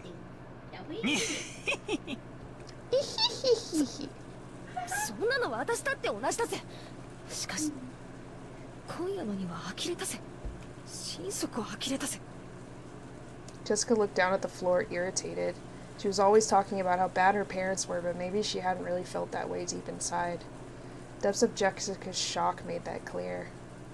未成年の君たちはご両親に養育してもらってるからわからないだろうけど、お金を得るというのは単純な綺麗事じゃないよ。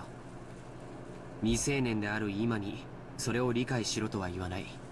でもご両親なりに何かの努力をしていることだけは認めてあげてほしいな。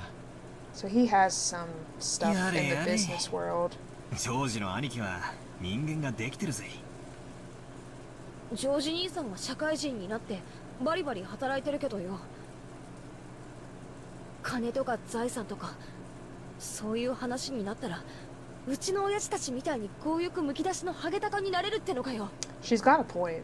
I don't think anything should be like that serious and stressful. 自分だけの話だったらそんなことはしたくないよ。でも家族や社員、部下やその家族の生活を背負ったら戦わなければならない時もあるかもしれない。私はそんな戦い嫌だぜ。 Me 小 too. さなの遺産がどうのこうのなんて話ヘドが出るぜ。 That's what I'm saying. Jessica pretended to spit violently. That harsh reaction made the depths of her pain very clear. もうこの話はやめようぜ。じい様の隠し黄金がどうのこうの、財産だ遺産だって話は親たちの問題で俺たちの問題じゃないさ。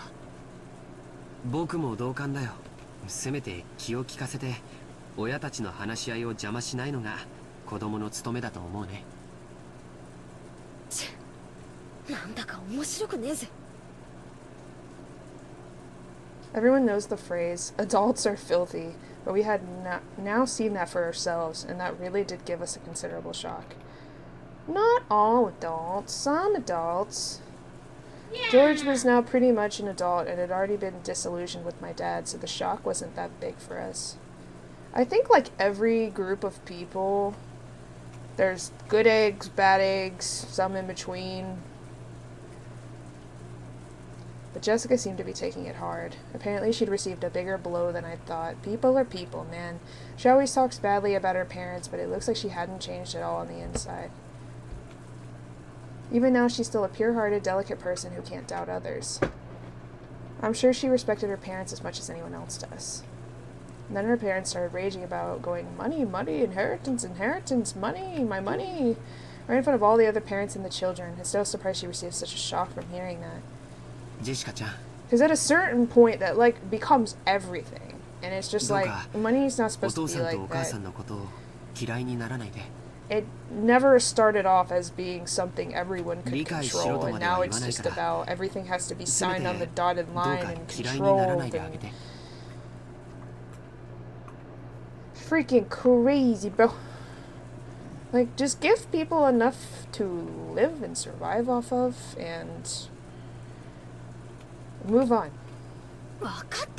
That's all people need, man. People don't need shares and stocks and giant freaking corporations. And 6 years ago I would have kept taunting Jessica even after she got all dejected, but I guess I really have grown over the last 6 years. I realized it'd be better to leave Jessica alone right now. Jessica suddenly looked away sulkily and left the parlor. She probably wanted to be alone for a while. I could do nothing but wordlessly watch her back as she left. そういえばマリアちゃんはどこに行ったんだろう。多分まだ肖像画の前でいじけてるんだろうぜ。Maria truly looked up to witches, and she'd expected that coming in direct contact with Beatrice and receiving the letter as proof would surprise everyone and make them happy. However, the adults had doubted its authenticity, thoroughly bombarding Maria with questions and refusing to accept her story. Even for me, it wasn't hard to imagine how much that must have hurt Maria. We couldn't speak to Maria or Jessica. In the end, George and I just abandoned ourselves to the sound of the falling rain in the dark night. 台風はどんな感じなんだろうね。ニュースをやってないかな。George started walking over to the corner of the parlor where the television was. He hadn't called me over, and I really couldn't have cared less where the typhoon was on the sea now. Without going over to the television, I loitered around the window. そんなに風は出てなさそうだけど、海の上はひどいのかしらね。天気予報では暴風警報も聞いてたんだけど。キリエさんか。大人たちの積もる話はどんな感じなんすか？ Pretty sure they're arguing like a bunch of children. She seemed to catch the sarcasm. Kyrie shrugged. この胃の痛くなる話は徹夜で続くのかしら。嫌になるわ。まあ、せいぜいよろしく。じい様の財産分配についてハゲタカごっこをお楽しみくださいってんだ。最低の気分だぜ。それに関しては同感よ。At least Kyrie's like not obsessed with it. バトラ君みたいに席が外せるなら私もそうしたいわ。でもそうもいかない。たとえ発言権がなくてもね。パートナーも大変よ。Kyrie took a deep breath, smiling bitterly. That's right. Probably wouldn't let Kyrie speak since she only married into the family. Still, as Dad's partner, she had no choice but to stay by his side and support him. It's probably hard to bear the full brunt of this mental pressure much more than me. I wasn't going to apologize, but realizing that I'd spoken too harshly, I cut the sarcasm for the time being. どんな感じなんすか？相変わらず謎の魔女ベアトリーチェの話題で持ちきりですか？まあね。あの人たちはおじい様が亡くなった時の遺産分配について兄弟4人で話をまとめようとずっと密約を重ねてきた。そこへ未知の5人目が現れて話をややこしくしようっていうんだから穏便な話のわけもないわ。互いを罵り合ったりかと思えば共闘しようってことになったり。夏日姉さんでなくても頭痛がしてくるところよ。On the one hand, they all want a larger portion than the other siblings, so they're all rivals. But on the other hand, they don't want one yen to be snatched up by anyone other than the siblings. So they're also all allies.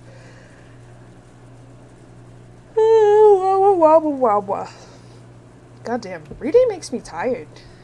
I hadn't been told the details, but the siblings were apparently discussing how to protect their shares under various situations. I guess reading in a way is like really relaxing, so it ends up making me sleepy. That's right. Setting up That's why it's good on a Monday.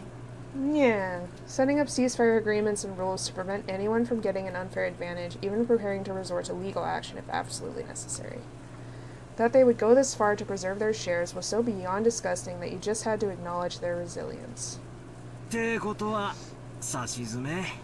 ベアトリーチェはじい様からの資格ってとこですかね。Oh, he's not sent by... Oh, she's not sent by him. She's doing her own thing, girl. 遺産の分配なんて話を勝手に進めてた息子たちに一泡吹かせたかったんだ But ろ I う can ぜ。 see why he would think that, because it does have his seal, so they assume it's his. But it's not. 何者かしらね、ベアトリーチェって。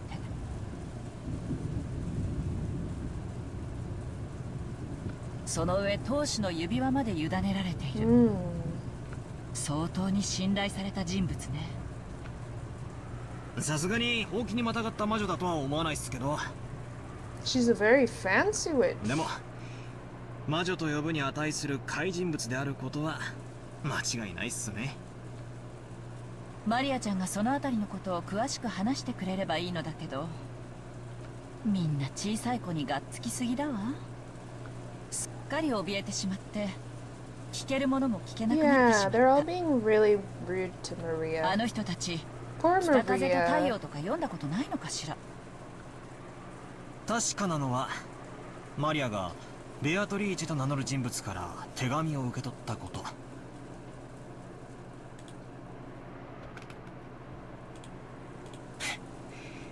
自分で現れて直接話せばいいものも、手紙を託して今もどこかに身を潜めているっていうシャイな怪人物ですけどね。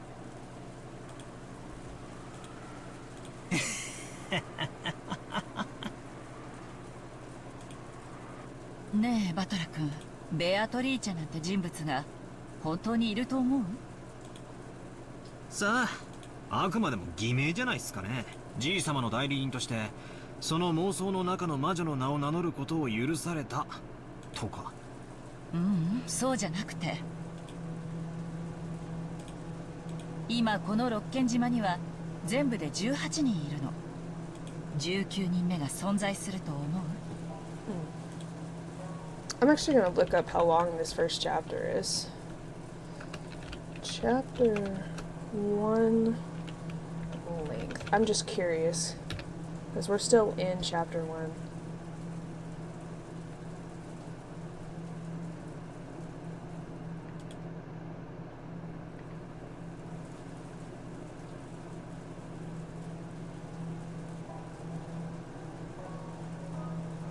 Damn.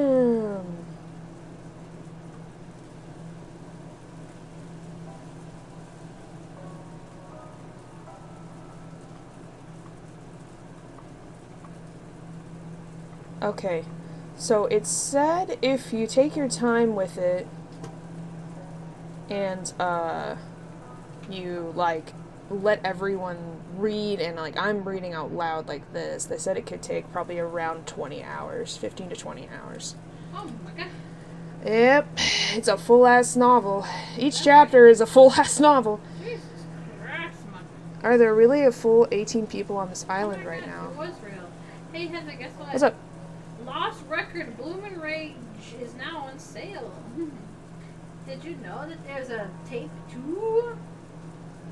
Yeah, I played that a long time ago. Can't believe it. Because when it first came out, they only had tape 1, and then like a month or so later, I had to wait like gruesomely to play tape 2. They did it like that, where you couldn't get the last one until they released it like a month or so later. You know how they're doing with like the Alien episodes and part 2 of part 2 of Wednesday and stuff. God damn it. Wondering about that, I began counting on my fingers, and it really did come out to that many. 19人目が存在すると思うって。 I think this is longer than Higurashi's first chapter, actually. I think Higurashi took me, and I was like reading everything too. Probably about 9, somewhere between 8 to 10 hours, I think. I want to say like 9 hours. So if this one's like 15 to 20, that's almost double. We're just gonna be on it for a while. I mean, it's fine. I've been told it's well worth the time, so... Like, there's a lot of details, and there's a lot of plot, and a lot of lore, and it all ends up wrapping up somehow. Wrapping it up. Awesome. そうなりますね。 That's why I said it was a good idea for Visual Novel Monday. But after I'm done with this one, I'm gonna play a less serious visual novel. Yeah, I deserve a break. God damn it. Lighthearted visual Yes. novel next time. Yeah. I might play my little Flowers visual novels again. My little Yuri visual novels. I played the first one. There's 3 more, and I have them. I've just not played them yet. I might go back to those. 少なくとも雨が降り出した瞬間には島にいた。そしてその後はどんどん天気が悪化して、 Cute girls. とても船なんか出せない状態。 Just cute girls. となれば、その人物はまだ島の中にいて、どこかで雨宿りをしていなくてはならない。It also, at some point, once I've had a break from long-ass visual novels, I can play the Steins Gate, which you want to see. But that's got to be after this. I can't do more than one serious one at a time. Sheesh! That was a long one. I know, right? I'm probably gonna do this one, and then I might switch to like Flowers, and then do Steins Gate after that. I guess I need to make a visual novel list. Like what order I want to do them in. And then whenever we learn how to do it, then we got ideas, everybody. They're gonna cook. They're still gonna cook. Oh, also, if you wanted to do the Lost Girl collab, do that on a Monday as well. We could do that. If you wanted to. 屋敷やゲストハウス以外に雨宿りできるところだってあるのか？ I still think you can play it by yourself, but... Wouldn't it be better to have the writer there? At about this time, I began to realize what direction Kyrie's suspicions were taking us in. Kyrie was denying that a 19th person existed. In a weird way, it makes me nervous, because I'm like, what if it's shit? What if they hate it? Blah, blah, blah, blah, blah. And it's weird reading your own writing. It's like, oh, that was me? Interesting. That was you. It's like almost a completely different person. It's... At least mine is. I like become an entirely different voice when I write than when I speak. Right. Gotcha. Beatrice was one of us 18. In other words, she thought someone we knew well was tricking us. ベアトリーチェが自称する通りなら、その人物は間違いなく最高の賓客よ。おじい様が信頼する最高の腹心。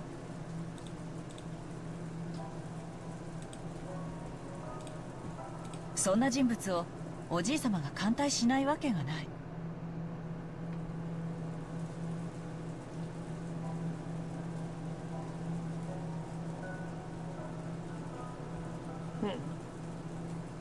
お屋敷に迎え入れないわけはないのよ。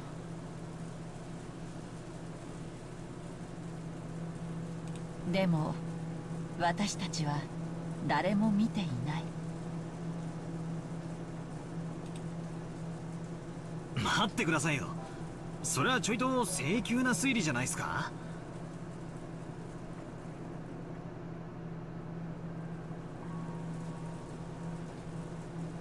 確かに誰の目にも触れてはいないけれど、だからって19人目を否定することにはならないんじゃないですか？何かの理由があってこっそり上陸してずっと隠れているのかも。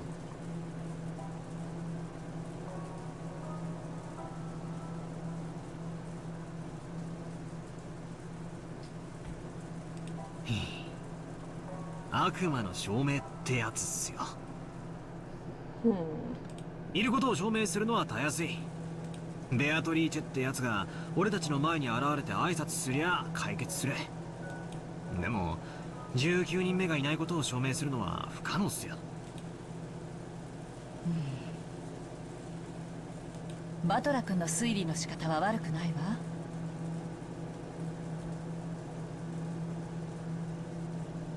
現在の状況では19人目の存在を認めるにも否定するにも情報が足りない。 We don't know. でもね、チェス盤をひっくり返して考えるとほぼ19人目はありえないって断言できちゃうのよ。 Spin the chessboard around was one of Kyrie's favorite phrases. I've been influenced by those words and used them myself from time to time. When you get stuck trying to find a move in chess or shogi, then by spinning the board around and looking at everything from your opponent's standpoint, you can often see a strategy that'll give you the upper hand. Not me, it just makes me more confused. It means turning things around and putting yourself in your opponent's shoes. いい？仮に19人目の人物としてベアトリーチェが実 See, 在した if と all し of て the adults were like Kirie, none of this, like, what's the word, drama would be happening right now. その人物は誰にも知られることなくこっそり Like, とこ she の is 島に上陸し reasonable ずっ and と a 隠れ good ていた person and not obsessed with all this money shit. 何かの理由があってねなら She's どう just してわ trying ざ to わ be a ざ姿 decent を human 現して being like マリアちゃん everyone に else 手 should 紙を be. 渡したの God damn it. Really was a contradiction. If they had some reason for hiding themselves, they should have stayed hidden the whole time. Even so, they had appeared openly in front of Maria. But why? What did they do with this? あ、ほら、マリアも言ってた。メッセンジャーにされたって言ってたじゃないですか。マリアが一番年下で素直そうだったからじゃ。Probably the easiest to manipulate, because she takes things メッセンジャー seriously. なんて必要なの手紙を親族会議の She's 席上 very に送りたか gullible. ったら郵送すればいいだけの話よ4人の兄弟全員に郵送すれば黙殺することもできない手紙を She 持参 wanted し to て do it こ her っそり手 own 渡す理由 way. がないのよ確かに。 She is special. なんだかおかしな話っすね。She is not a normal person. そもそもベアトリーチェが存在していてその存在をアピールしたいならみんなの前に堂々と姿を現せばいいだけの話なのに現れずマリアちゃんという小さな子を通しておぼろげな輪郭だけでその存在を主張しようとする曖昧さ Actually, let me look. How long have I spent on this game so far? About 10 hours. Okay. Some of that could have been breaks, though, too, so that doesn't mean I'm, like, super far, but... I'm at least probably around the halfway point, give or take. 矛盾もっと考えて I think. マリアちゃんの前に姿を現し We're starting to get into 19 the 人目の存 interesting 在を stuff 印象づけ now. るという点と今この瞬間も Like, 私たちの前に Beatrice 姿 has, を quote 現さず unquote, made an 隠れ続けている appearance. 点 So they're aware of her existence. これらの矛盾 Somebody's starting to pull some strings there. これを念頭に置いた上でチェス盤をひっくり返すのつまり19人目の人物としてベアトリーチェがいると印象づけたい人物の目論みは何かよ姿を隠したい人物ならその存在をアピールするわけがないそして姿を現したい人物なら手紙を託すなんて遠回しをするわけがない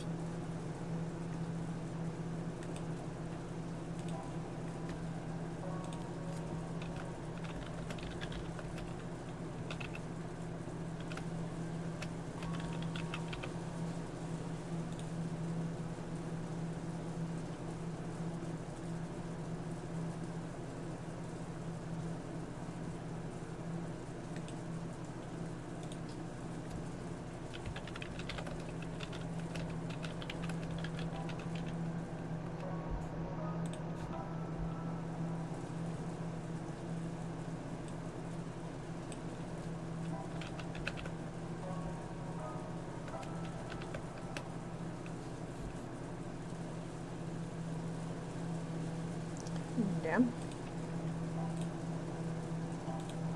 Okay. I was looking up things. Don't mind me.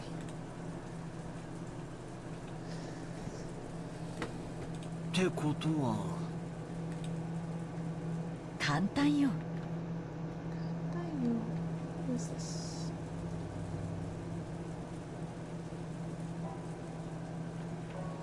ベアトリーチェは18人の中にいるのよだからこそ18人以外の人物が存在するような幻想を作り出しているのよこれ見よがしな19人目のアピールそれで得をするのは姿を潜めた19人目じゃない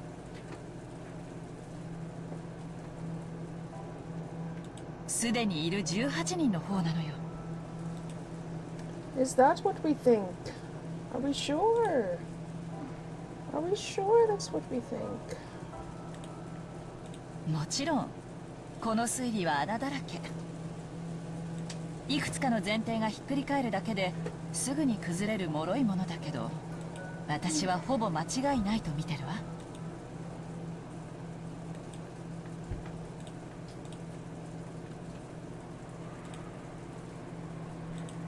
This is starting to feel pretty creepy. Someone left Maria an umbrella and handed her the letter. Supposedly, none of the 18 did this.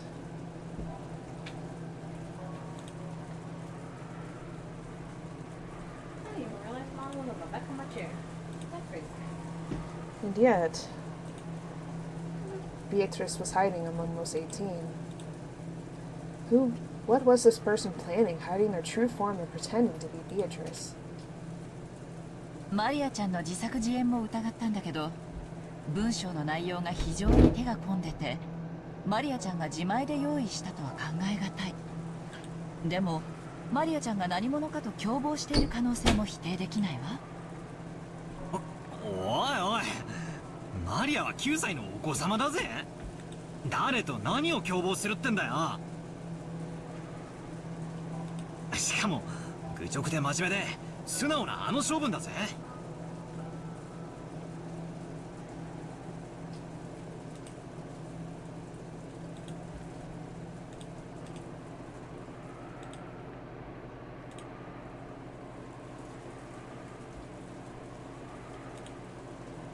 ええ、私もマリアちゃんの性分はよく理解しているわ。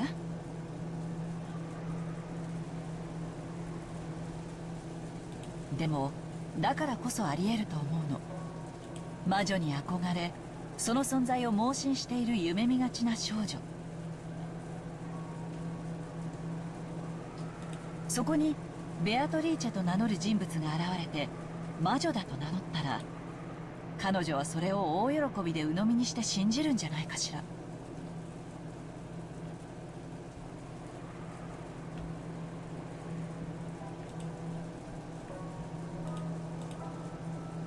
つまりあの肖像画のごついドレスを着て変装すればマリアを騙すことは難しくないと。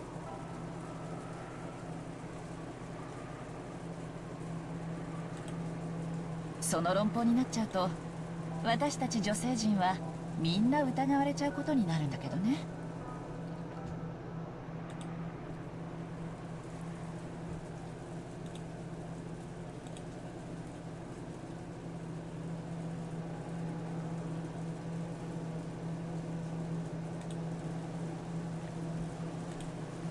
とにかくマリアちゃんが何者に出会ったのか。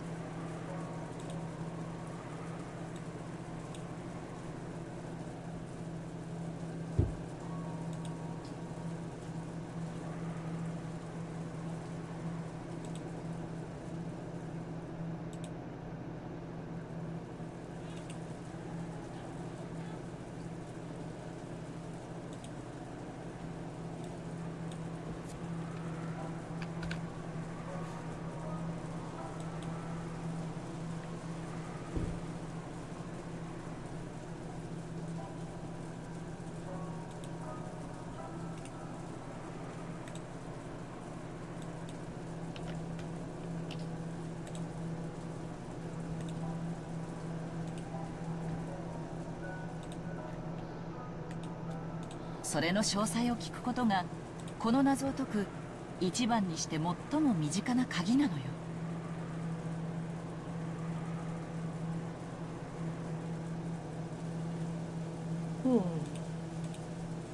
しかしその鍵は少女の心の奥に堅くなに閉ざされてしまったわ。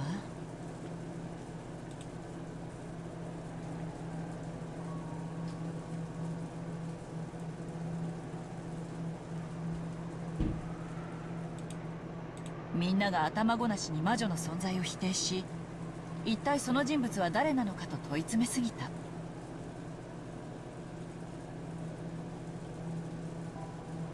マリアちゃんは当分大人には心を開かないでしょうね。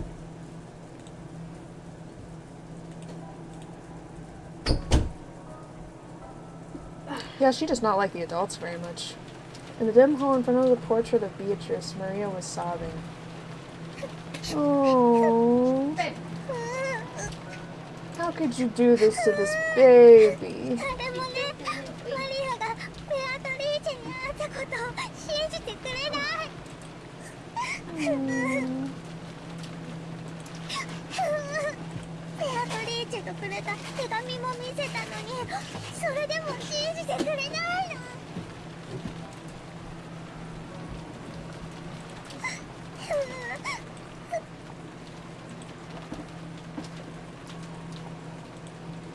Oh, Hanako, thank you for the lurky. I'm sorry, I didn't see it. I'm so sorry. Gotta go to my Twitch. Another tab. I'm doing things on what? No, stop. New tab. Oh, god damn it. Duplicate tab. That's what I wanted. Yes, thank you. I'm doing things. Yes. You believe? I believe. Yeah.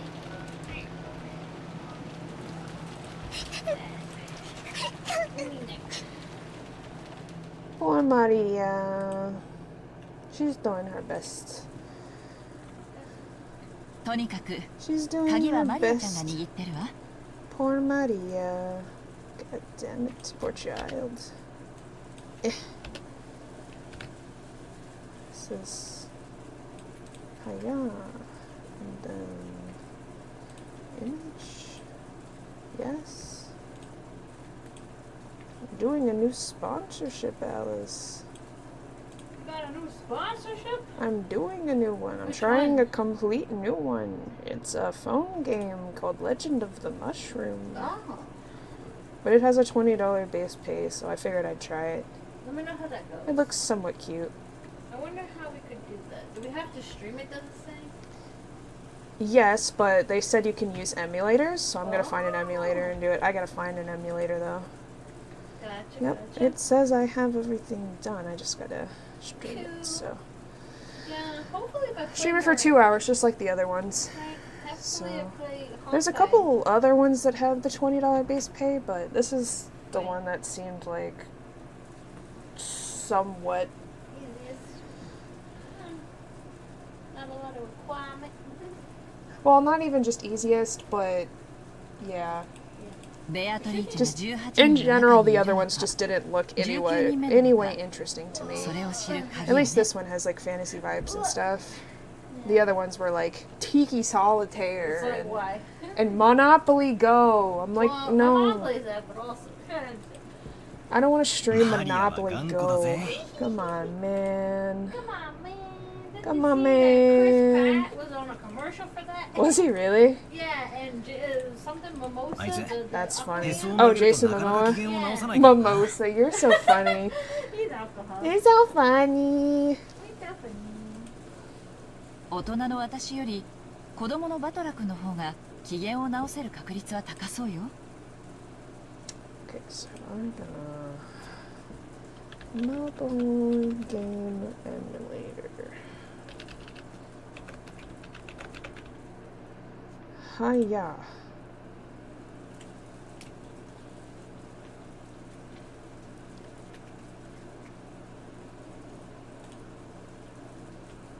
Let's look at some emulators. Oh, I've used BlueStacks before. Let's do it. Let's download it, get it set up. We're gonna do new things. We're gonna try new things, everybody. I know new things sound scary, but we're gonna do our best. I'm so scared. I'm scared of us. I'm scared. Ah! So if you hear a bunch of PC alert noises, don't worry about that. It's fine. I have to do it on stream, otherwise I'm gonna forget later. Also, this is for your all's future entertainment, so Enjoy it. bear with me. Bear with me here. 彼女の機嫌が治ったら聞いてみて。遺産分配がどうのこうのって話には関心ないけど、こんな王道洋館ミステリーみたいなシチュエーションにはワクワクしちゃわない？マリアちゃんに手紙を渡した人物は一体誰なのか。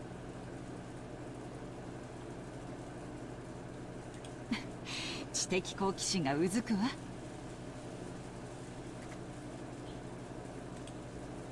うんざりするような金の話に付き合わされてもワクワクと。 You know you could play 実にタフなこ Twisted とだぜ。 Wonderland on the blue stacks. Right? Does it work again? Did they fix it? I don't know. I'm gonna check and see if this works again. Because when I tried to open it, it was like, no open. And I'm like, 大 oh, 人 wait. はすげえや。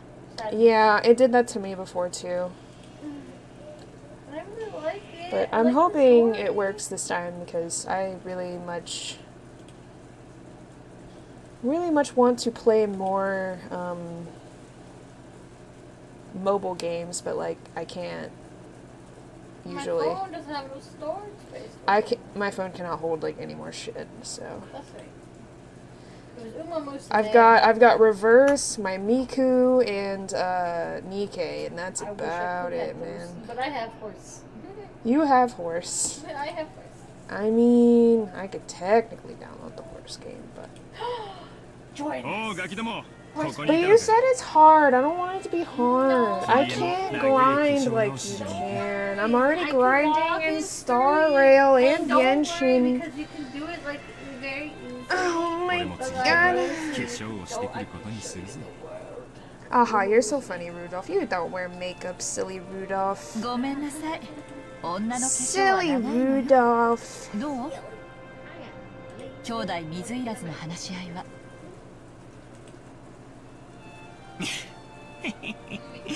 さぞや和気あいあいとしてるだろうよ。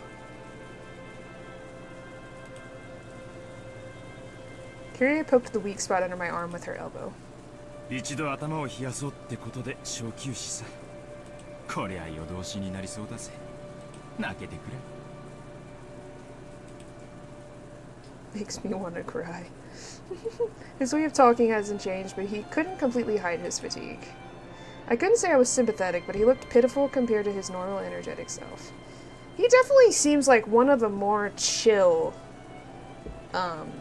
Him and Rosa are probably the most chill out of the siblings. Kraus is a big bully. We hate him, everybody. And, Eva's, like, very deceptive and, like, cunning, and I don't like that. I don't like it, everybody. I don't like it. I don't trust her. ゲストハウスに戻るのも嫌になるぜ。 She's funny, though. But she's, like, way too conniving, and she's like a snake. I don't trust her. 夏日姉さんが屋敷で泊まれるよう準備してくれたらしい。どうする？ 3階になった時に考えてもいいんじゃない？部屋に戻る体力もなくなってたら、その時はお世話になりましょうよ。そうだな。その時に考えりゃいいか。バトラーはどうする？俺がいちゃお邪魔だろうからよ。気使って向こうに戻るぜ。そうか。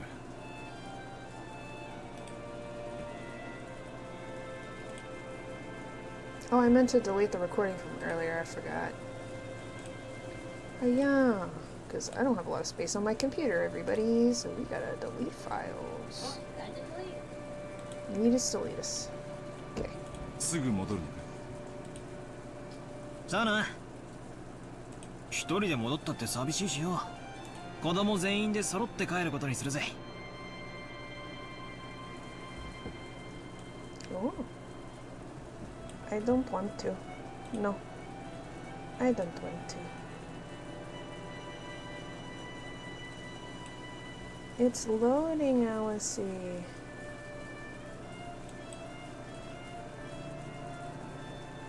Okay, so I can do full. Nice. Yes, beautiful. Full screen.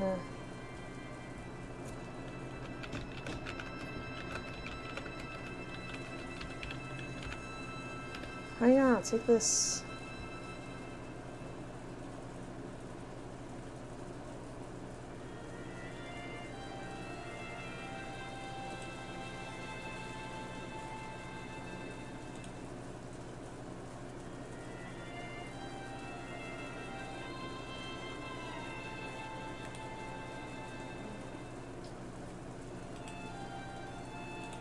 Pin blue stacks to the thing. My taskbar. そうだな。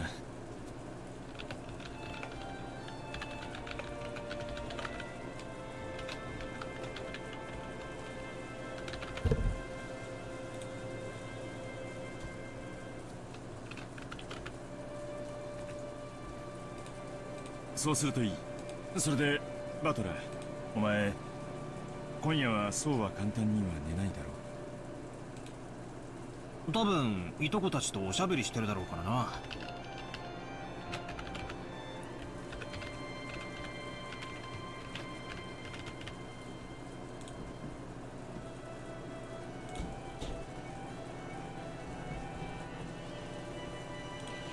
夜更かししそうな気配はあるぜ。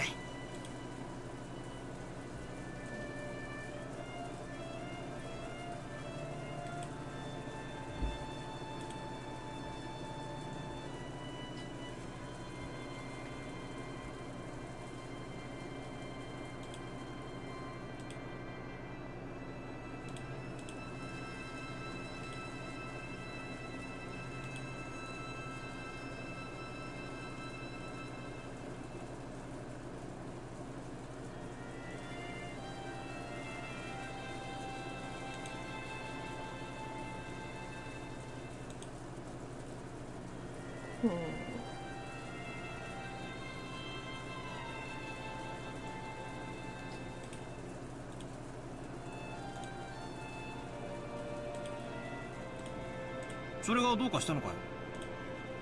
そうか。もし大人たちの会議が終わってお前がまだ起きてたら、ちょいと家族でしたい話があ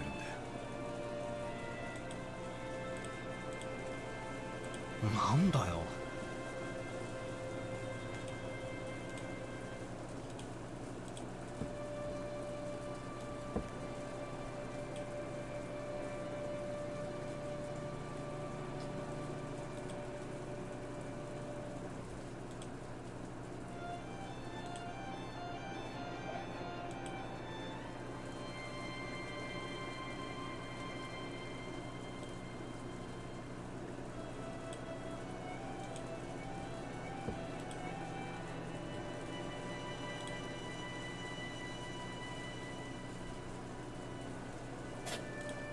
Ah, there it goes. It's downloading. New game downloading. 柄にもねえな。So we can stream that probably tomorrow. Apparently Kyrie was thinking the same thing. What are you talking about? She asked him in a small voice. It looked like Kyrie didn't have a clue what Dad meant either. キリエにも聞いてもらいたい話だ。後で話すから、今は聞くな。頼む。I don't know anyone who neglects the concept of family as much as this old bastard. Now he's saying we're gonna have a talk as a family? Both Kyrie and I couldn't help but get wide-eyed. そうビビった顔すんなよ。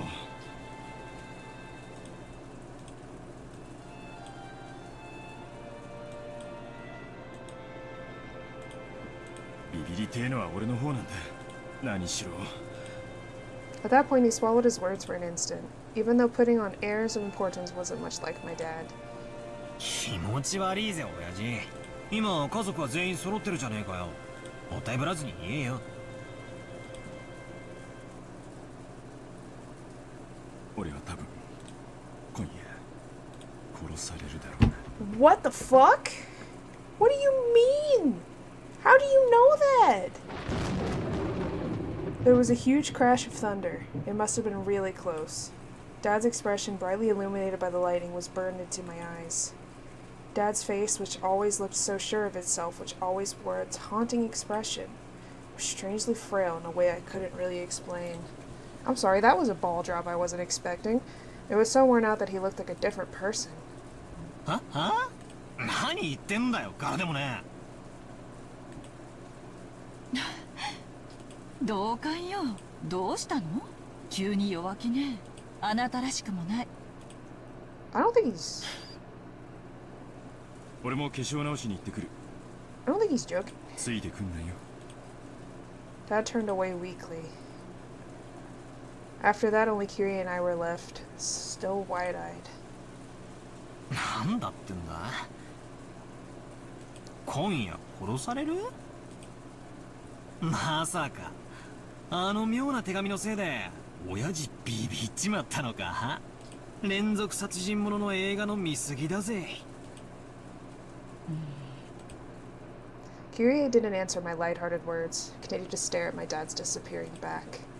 バトラ君はルドルフさんに今話せと言ったら話さず立ち去った。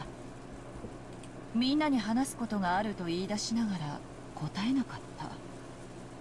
どうして？チェス盤をひっくり返す。すると話すと言っておきながら話せない矛盾。なんすかね。親父側から見ると何か見えてきますか？ええ、見えるわよ。話したいことがある。でも自分から言い出す勇気がない。Ah, I see. だから追ってきて俺に話しかけて聞き出してくれが正解ね。ついてくるなも逆の意味よ。ついてきて俺を問い詰めてくれが正解。まったく甘えん坊さんなんだから。そういう推理でいいんすか？そんなんめちゃくちゃな。名探偵や名刑事が男女の気持ちや心を推理できる？できないでしょ？異性の気持ちを探るのは何次元のトリックを暴くよりはるかに高度な技術なのよ。私に言わせれば名作推理小説より恋愛小説の方がよっぽど難解なミステリーなんだから。はあ、そういうもんすかね。私はあの甘えん坊さんと一緒にいるわ。普段は虚勢を張ってるけど今夜はかなりの激論で疲れ切ってる。誰かに寄りかかりたい気持ちなんでしょうね。それに応えるのがパートナーの役目よ。はあ、そりゃあお熱いことで。じゃあうちのクソ親父の世話をよろしく頼みますよ。ええ、任せておいて。I called out to Kyrie's departing back. え？何？いや、ありがとよって。おかげで陰鬱な気分がだいぶ晴れたぜ。ならよかった。コミュニケーションは大事ね。For answering with a wink, Kyrie followed after Dad.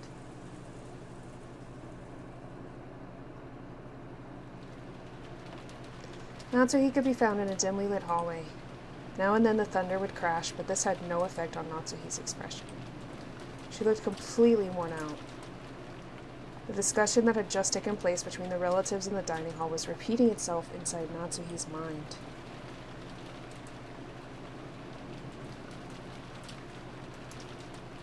I'm trying to run the new game, so hopefully it's not loud and the music's not playing. I'm just making sure it works.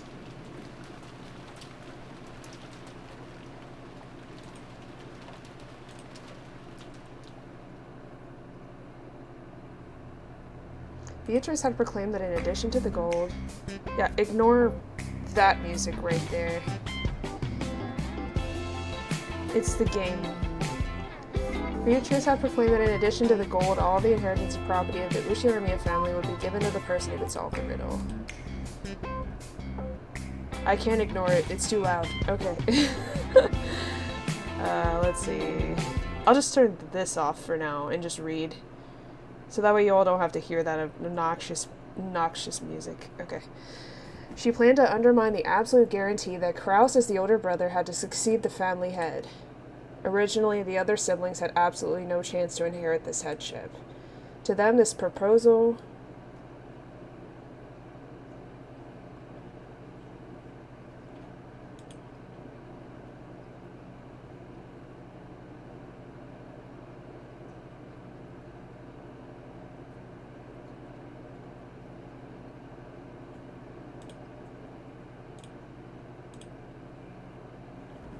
Okay, it is working. So how do I get out of it?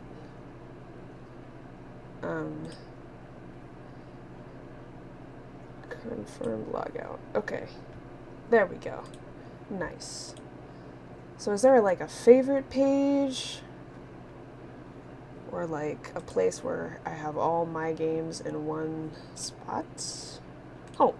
Should be under home, right? Yeah, there we go.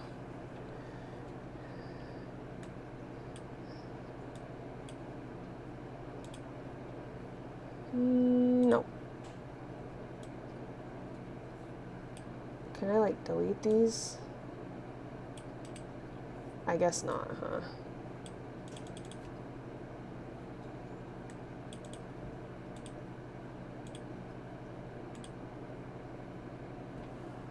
Nah, I cannot. Okay.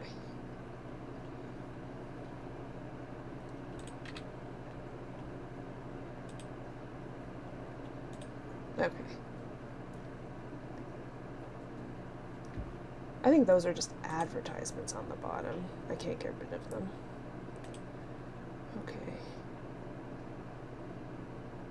This is another one I might try. Potentially. Let me look at the sponsorship page again. Sponsorship page again, excuse me. Okay. Because this is one I've seen a lot on the sponsorship page. It doesn't give you as much of a base pay as the other one does, but it looks somewhat interesting and I think I would enjoy it at least. So it's like $10 instead of $20.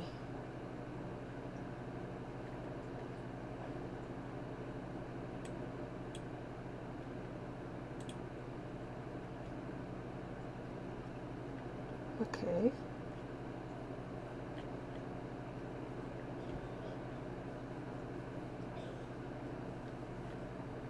Yeah, and unfortunately you can only do one sponsorship at a time, but I've seen this pop up like every time I go to sponsorships, so I might go ahead and download it, and then next month I can try it, and then if Honkai Star Rail comes back up, then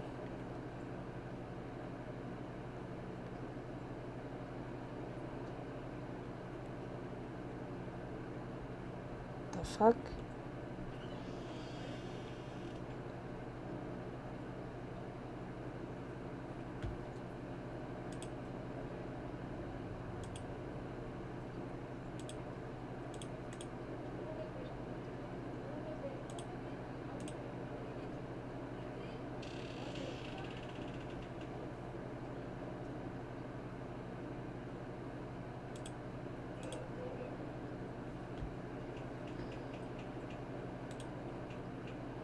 Alright. Well, first, let me turn the music back on so you guys can see it. Or hear it. How big is this game? Give me a estimated. How much? It doesn't say. Well, shit. Complete account.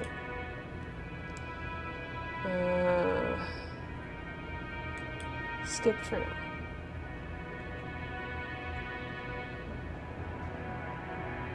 Only like less than 2 gigabytes. Okay. I can download it and then next month I play. To them, this proposal by Beatrice was extremely desirable. It was obvious that they would accept it. There was no need to play some clumsy detective game, Natsuki knew that the so-called 19th person Beatrice couldn't exist.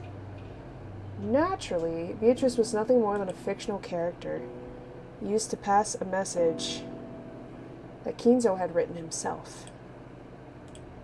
As proof, Kinzo had remained stubbornly neutral as to that letter's authenticity.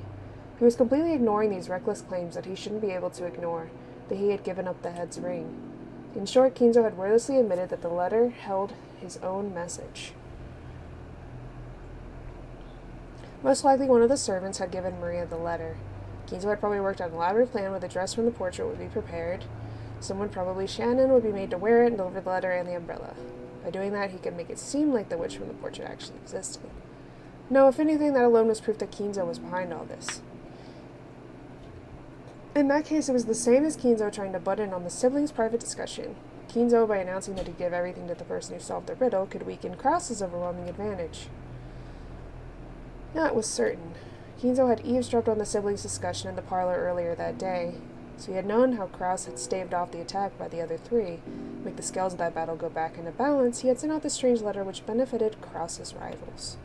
He was trying to push this crazy theory so that Rosa, who had a weak position among the siblings because of her age, would join with Eva and Rudolph. Then with a 3-to-1 advantage, they'd be able to overwhelm Krause yet again and make their ridiculous theories get accepted by force. By doing that, he gave them the power to resettle what had once been a nearly decided conflict. They'd now started repeatedly pressing Krause to pay them a large amount of money. Using the condition that all the siblings would guarantee Krause's position as the successor, talk about advance payments was being brought up again despite being rejected once. Of course, even without the story about the hidden gold, the Ushinomiya family store of wealth was vast. The store of wealth alone was more than enough. Even if the hidden gold was buried forever along with Kinzo's death, there would be more than enough to satisfy. Therefore, even if they weren't that interested in the gold itself, Kinzo had managed to instill the lifelong fear that on the off chance that someone found the gold, that person would be granted the headship. This kind of Achilles heel would definitely be taken advantage of by someone sooner or later. One person with this fatal weakness was the successor, Krause. The other siblings had they had been told by Kinzo about something that only Krause could lose, and they had thoroughly taken advantage of that. Natsuhi, as Krause's only ally in his painful position as his wife, wanted to fight alongside him. She kept trying to explain to him that the existence of the gold itself was a farce, that there was no need for him to compromise. Krause had always told Natsuhi he had told all of the siblings. He had always said that the hidden gold was nothing more than an illusion created by Kinzo. Therefore, Natsuhi had believed it as his wife and had supported her husband on that foundation. Even so, Natsuhi's words didn't reach Krause. Even though Natsuhi had fought so hard and had let all of her strength, he continued to fight by himself and was trying to compromise with the other 3 siblings. Natsuhi sadly and weakly wondered why she could not be of use to him and started getting angry. It had happened when everyone decided to take a short break to cool their heads. Natsuhi had flared up against Krause. Enraged, she had asked why she could not be useful to him. He had then told her that he wanted to talk about something and invited her to a room she was normally not allowed to enter. The room had been sealed with a heavy-looking padlock, and just looking at it had given her an uncomfortable feeling. Oh no. 他の3人の言うこともベアトリーチェを名乗る不審人物の言うことも何も気にかけることはありません。黄金など所詮はお父様が生み出したまやかし。それを見つけられることなどあるわけがない。あなたが跡継ぎであることは盤石です。何を恐れることがあるのです。Krause removed the padlock on the door. He then motioned for Natsuhi to enter. 入りたまえ。何ですか？見せたいものがある。君に初めて見せるものだ。Sus. Natsumi timidly opened the door with a dubious expression on her face. It was pitch black. She searched for a switch to turn on the lights, but since this was her first time in the room, she didn't know where it was. Krause entered behind her, pushed her in, and when he closed the door before turning on the lights, the two were swallowed up by the darkness. Only the sound of Krause locking the door rang out through the dark. He's being so sus right now. 明かりは？今つける。待ちたまえ。 Just as he said, when Krause pushed a switch on the wall, a flickering light turned on and lit up the room. それは？ Natsumi had her breath taken away. The room had no windows, and at a glance it appeared to be empty. In the middle of the room, a small round table had been set, and the lights brightened only that table, as if it were the leading part in a play. Top of the table, a red tablecloth of elaborate design had been set out, covered with dust. Top of that, something about the size of a grown man's arm had been set down. And something took Natsuhi's breath away. What? So there is gold. What the fuck? So there's one. He found one of them. It was an ingot of solid gold. Even in the faint light, it sparkled with a noble and dignified glint. This is not a proper ingot. Oh, I see.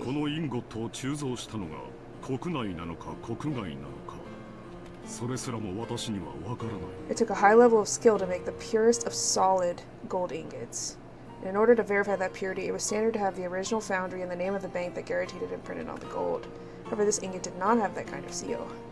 The mysterious gold bar had come from an unknown foundry.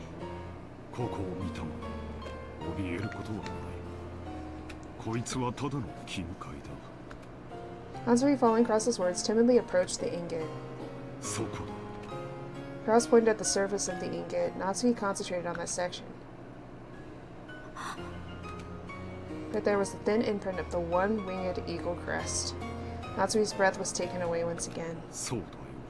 これこそが親父がベアトリーチェに与えられたといい、保証人のマルソーの会長に任意で一つを抜き取らせて持ち帰らせ、 But isn't there more of them? 財界のフィクサーたちを信用させたという方々に手を尽くして私が見つけた。他の兄弟たちより早くね。そんな、じゃあお父様の黄金伝説は。後ろ宮金蔵が授けられたベアトリーチェの黄金は、そんな本当にあるなんて。Natsuhi was shocked. Kraus had always said that Kinzo's gold was just a fabrication. So she had believed it as his wife. However, the reality was different. Since he had definite proof, he had been more than certain than any of the other siblings that the legend of the gold was true. Because of this, Kraus was deeply frightened in the possibility that someone other than himself would find the gold he'd failed to find, costing him everything. But to Natsuhi, this truth was more than enough to split open her heart. She had thought that as Kraus's wife, she should be his closest confidant, which was why she had selflessly supported him. Yet he had hid his fact from her until today. Why? そこまでに私はあなたの信頼に足りないというのですか。そういうつもりはない。話す必要がなかっただけだ。あなたにとっては妻はその程度のものなのですか。落ち着きたまえ。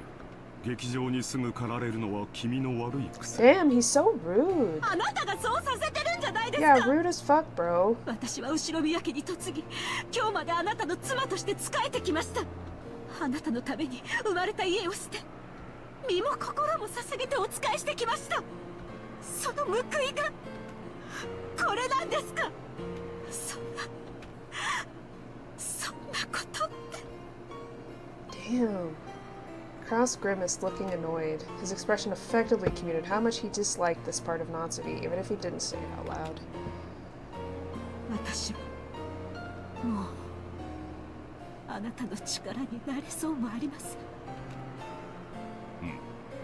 それで Wow, he's such an 兄弟のトラ ass. ブルを私が自分の力で解決。君の力は借りに。 Oh my god, what a fucking asshole.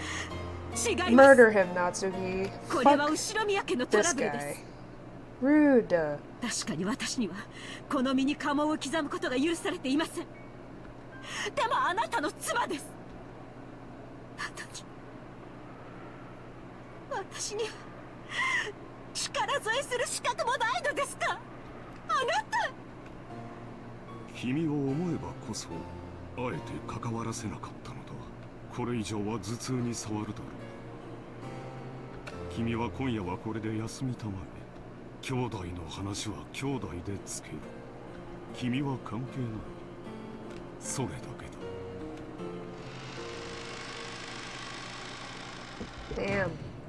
He's so, like, cold and, like, factual about it. Like, it's like he has no emotions. A dull headache tormented Natsuhi. No matter what medicine she took, no matter what scent she burned, it wouldn't heal. In fact, simply wandering alone through the dark corridors and listening to the sound of the rain seemed to be a better cure. I may be Natsuhi, but I was never Ushiro Mia Natsuhi. I have been despised and treated as a borrowed womb, and insulted when I couldn't even fit that role. Damn. Even so, I have tried to properly perform my duties as a wife. Now even my husband has rejected me. I've done my best raising my daughter as if it were the last job left to me, However, I've had no release from my anger and sadness, and it caused me to subconsciously strain that relationship too. Because I've been exceptionally strict in Jessica's education, she dislikes me thoroughly. She despises me for having no interest in anything but grades. There's no longer anything I can do for the Ushiromiya family. No, that's no good. Despite it all, I must help my husband and beat back the schemes of the other greedy siblings. Family head won't be around much longer. Eventually, Kraus will succeed the head, and the next successor will be Jessica. Strictly speaking, the man who enters the family by marrying Jessica will become the next head, but it all comes to the same thing. I have to make Jessica an excellent successor whom everyone will accept as worthy to take over the Ushiromiya family. In the days to come, the greedy Ushiromiya Eva will probably be plotting to find some faults with the main family. And if all goes as she plans, Jessica will be dragged down from the succession with George set up in her place. It's regrettable, but George is a man, and even more, has matured as a person. Compared to Jessica, who is right in the middle of her rebellious period and whose grades are slightly below average, can be seen at a glance who is more fit to succeed as the head. So in order to secure Jessica's position, I need to turn her into an excellent person. After doing that, I want to find her an excellent husband worthy of the excellent person she will have become. A wonderful man who would truly accept Jessica and stay with her through all of life's joys and sorrows.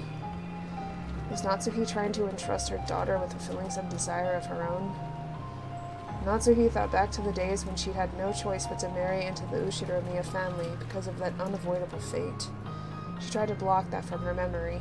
She had consciously forgotten about it, and had actively attended to the life she'd been given as Ushiromiya Natsuhi. In doing so, she had built up a new life, but just now, it felt like all of that had been casually rejected.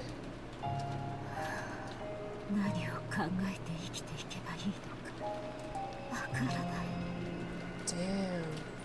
Natsuhi helplessly rested her head against the glass of the window. The glass, which was cool thanks to the raindrops beating against it, felt somehow refreshing. Even though it should have been emotionless, right then it seemed to be the only thing that could understand Natsuhi. At that point, even if someone had appeared, Natsuhi didn't intend to pay any attention to them. But she did pay attention, because it was her beloved daughter. Jessica? 母さんか。なんだよ、こんなところに。幽霊かと思ったぜ。 It's like always, her words were rough and not at all like a girl's. Instinctively, words of rebuke rose to Natsuhi's throat. However, their strength gave out and they didn't escape her lips. Jessica, ごめんね。母さんは頭痛がひどいの。そっとしといてくれる。そう。 Jessica was seeing her mother in a position of feebleness for the first time, so she was considerably disconcerted. Until just now, she'd been filled with contempt for all of the parents, including her mother. But now those feelings had been completely swept away. Her mother's utterly exhausted face had wiped them all out. In this place, the words George had told her floated back up in her mind. Her parents are doing their best in their own way. Because their families are counting on them, they can't afford to keep everything pleasant. Have a heavy responsibility to fight.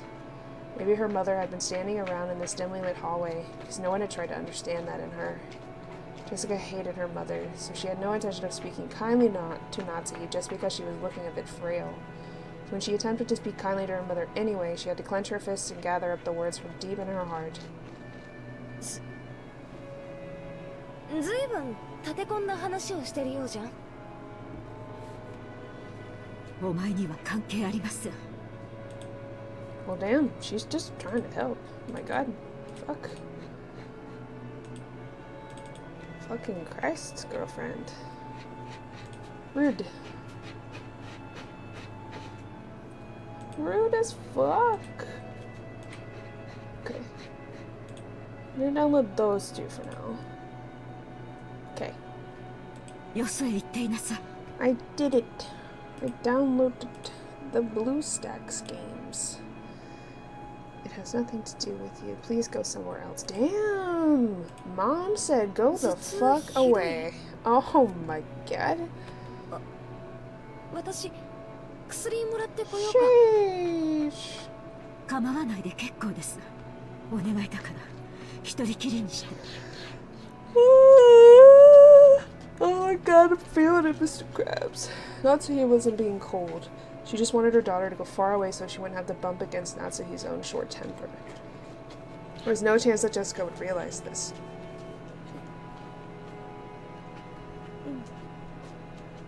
No. Jessica hung her head looking sad. She was trying to help. Seeing that expression, Natsuhi recognized the kindness that Jessica was trying to muster. She gave her head a small shake to drive away her own unkind feelings. じゃあ私行くよ。大人の邪魔にならないようにいとこたちと一緒にいるから。じゃあ。お待ちなさい。Mom, that doesn't fix anything. Stop it. Mom, stop it. Hey, quit. That's enough. At least you covered it, though. I don't know why you're scratching the dresser, but at least you covered it. Good job. She called Jessica, who was trying to leave, and looked lonely to a stop. Good job, Mom. Good job. 気遣いをありがとう。 Oh. So let's say she does love her, but that's why she's being so hard on her. But at the same time, forcing your children to do so much and like push them so hard really makes them resent you. Because you're forcing them into a life that you did not consent to. 心配をかけました。もう大丈夫です。私は行きます。 If I let my daughter see me this feeble any longer, I'll only make her feel more uneasy. That much thought in my mind, Natsuhi left Jessica with words of gratitude and made to depart. This time, Jessica called out to her mother's back. Natsuhi stopped and turned around, asking what business Jessica had with her. Jessica herself didn't know why she'd stopped her mother, and for a while she smiled wryly, muttering to herself as she hesitated over what to say. She was poking around in her pocket when her hand touched something and she took it out. あのさ、母さん、私さ、今日お守りもらったんだよ。なんだっけな、魔除けだったっけ。確かそのドアノブにぶら下げてるといいんだっけ。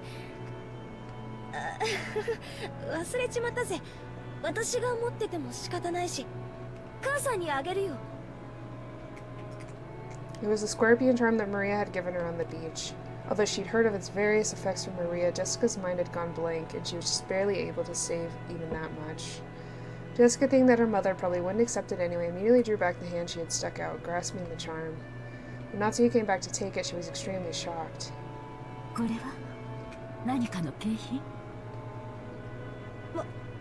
まあその私も多分そうだろうと思ってるけどよ。こんなおもちゃみたいなお守りじゃご利益は期待できねえよな。 When her mother took the charm from where she grasped it in her hand. ありがとう。大切にします。It's the thought that counts. ジェシカには今度私が子供の頃大切にしていたお守りを代わりにあげましょう。別にそんなつもりで渡すんじゃないぜ。でもまあどうしてもって言うんだろ。では私はもう休みます。頭痛がひどいのでジェシカもあまり夜更かしをしすぎないように。Natsumi put the charm in her pocket and turned away. She then disappeared into the dark hall. Damn.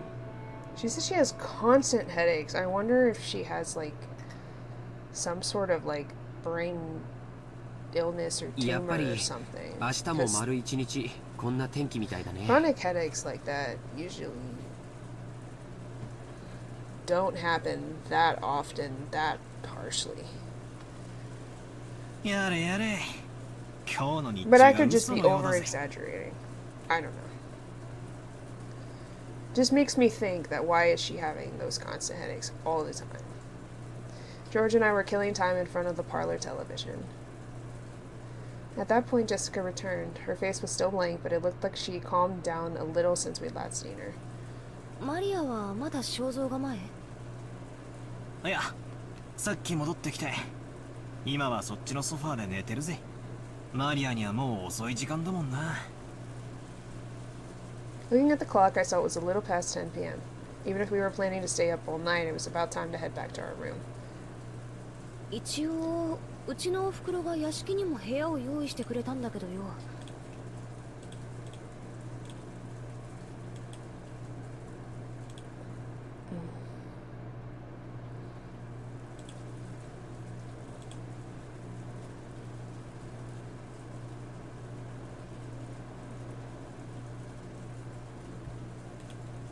どうするの？僕はゲストハウスに戻りたいかな。親たちの様子を見る限り、僕たちはお屋敷にいない方がいいと思う。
俺も同感だぜ。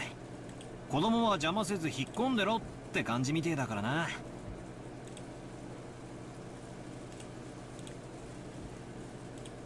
おとなしくそうするさ。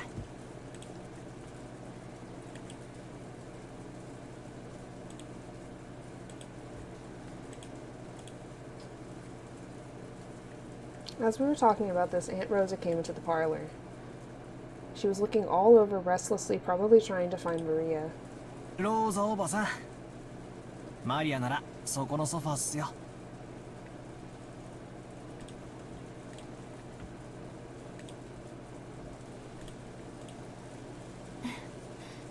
ありがとう。すっかり眠っちゃってるわね。ベッドに移さないと。よかったら僕がベッドまで背負っていきましょうか。ありがとう。助かるわ。ジョージ君たちはゲストハウスに戻るの？それとも夏日姉さんが用意してくれた部屋に泊まるのかしら。今話し合ってました。ゲストハウスへ戻ろうかって話になったところです。そうならマリアも一緒にしてあげてもいいかしら。いとこのみんなと一緒の方がきっと安心できると思うしね。In those words, she seemed to be concealing some regret that the adults, herself included, had deeply hurt Maria's feelings. 任してくださいよおばさん。何しろこっちにゃマリアをあやすことに関してはエキスパートがいるっすからね。それは僕のことかい？僕だけじゃ無理だよ。みんなでだよ。そうだぜ。バトラだってあんなにもマリアと意気投合してふざけ合ってたじゃねえかよ。As we said this, Aunt Rosa smiled, looking truly happy. みんなありがとう。私たちの話し合いはだいぶ遅くまでかかりそう。だから申し訳ないけどマリアをみんなにお願いするわ。おいマリア、熟睡か？ゲストハウスに戻るぞ。 Maria muttered something indistinct, rolled over, and fell back asleep. Looked like she was sleeping deeply. すっかり寝込んじゃったようだぜ。起こすのは悪いな。うん、僕が背負うよ。Maria's body was much lighter than it looked. I lifted her up and put her on George's back. It was raining hard outside, and Aniki couldn't hold an umbrella and carry Maria at the same time. It looked like Aunt Rosa would come with us as far as the guest house to help out. However, when she heard Uncle Krause's voice call out to her, she had no choice but to return. 困ったわね。 This bitch again. もう戻らないと。We hate him, everybody. 皆さん、ゲストハウスまでお戻りですか？ As we left the hall on the way to the entrance, the door to the servant room opened and Shannon stepped out. だいぶ暗くなっておりますので、私がご案内させていただきます。ちょうどよかったわ、シャノンちゃん。ジョージ君がマリアをおぶっていてくれるの。傘をさしてあげてくれないかしら。はい、かしこまりました。Shannon brought umbrellas for each of us and had a flashlight to guide the way. As we opened the front door, the downpour was quite terrific. It looked like we wouldn't have any spare time to take a pleasant walk together and enjoy the nighttime rose garden. 兄貴、重くねえか？俺が背負うぜ。大丈夫だよ。マリアちゃんくらい背負えるよ。本当にありがとうね。マリアをよろしくお願い。わかりました。じゃあおやすみなさい、おばさん。それではお送りしてまいります。ええ、よろしく。 Aunt Rosa watched us leave. マリア、いつもごめんね。 Rosa's mumbly voice didn't reach the person in question, nor any of the kids, but disappeared beneath the sound of the rain. At least she definitely feels regret, because she definitely should. Not to sound like a bitch or anything, but she done fucked up. Everybody fucks up, but goddamn. After cutting to the rainy rose garden, we arrived at the guest house. 俺がマリアを背負って立候補すりゃよかったぜ。そうすりゃ傘を差してくれるシャノンちゃんのでっけえお乳を二の腕でたっぷり堪能できたってのによ。そんなつもりじゃないよ。誤解だよ。そうしないとジョージ様が濡れてしまうと思いまして。ほーら、バカなこと言ってないで入るぜ。After being urged on by Jessica, we folded up our umbrellas and went into the guest house. お召し物を濡らしてしまった方はタオルを用意いたしますが。そこまで気を使わなくていいぜ。ありがとうよ、シャノンちゃん。そうだ。僕たちはこれからトランプでもして少し遊ばないかって話なんだけど、よかったら少し一緒しないかい？あれ？今日のシフト、深夜勤は誰になってんだ？親族会議中は特別シフトになってたと思いました。少し変更も出てるみたいなので、ちょっと確認してきます。ああ、わざわざ屋敷に戻らないとわからないんなら無理に。あ、大丈夫です。ゲストハウスの使用人室でわかりますので、ちょっと失礼しますね。Shannon gave a quick bow and went into the guest house servant room. The rest of us headed for the cousin's room and decided to put Maria to bed for the time being. Maria was sleeping very deeply. There was absolutely no sign of her eyes opening. For now, we'd get some soft drinks out of the room's refrigerator and drink those while playing cards or something.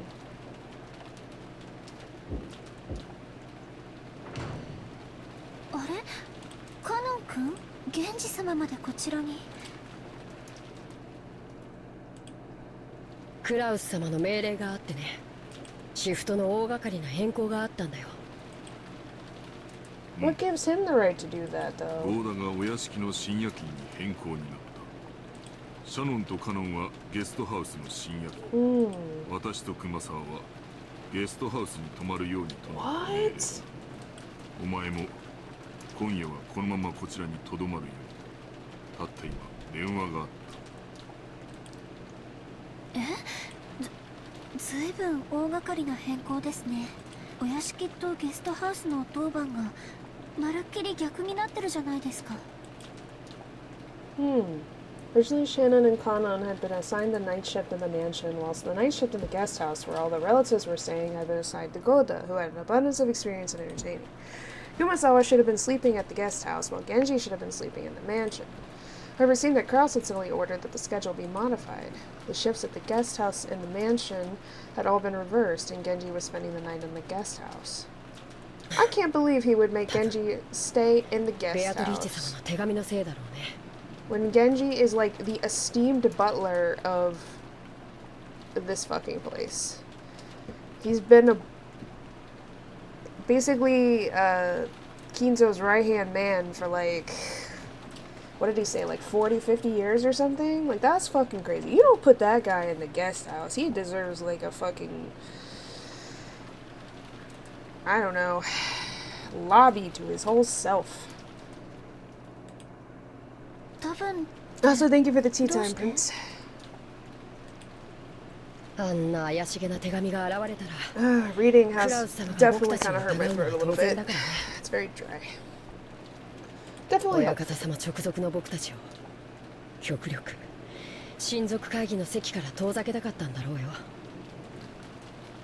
But what right does he have to order you all around?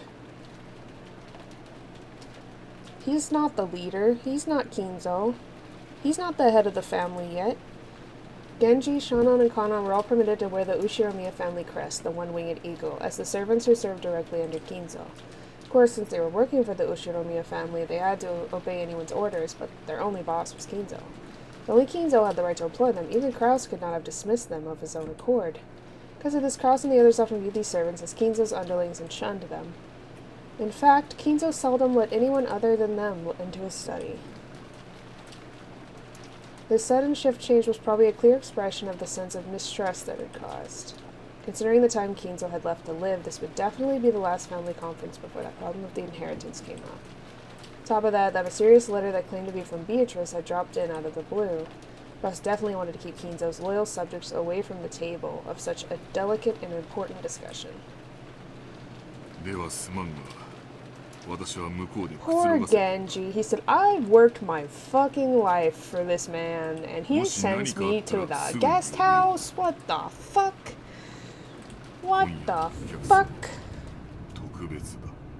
I'm sorry, our guest? What?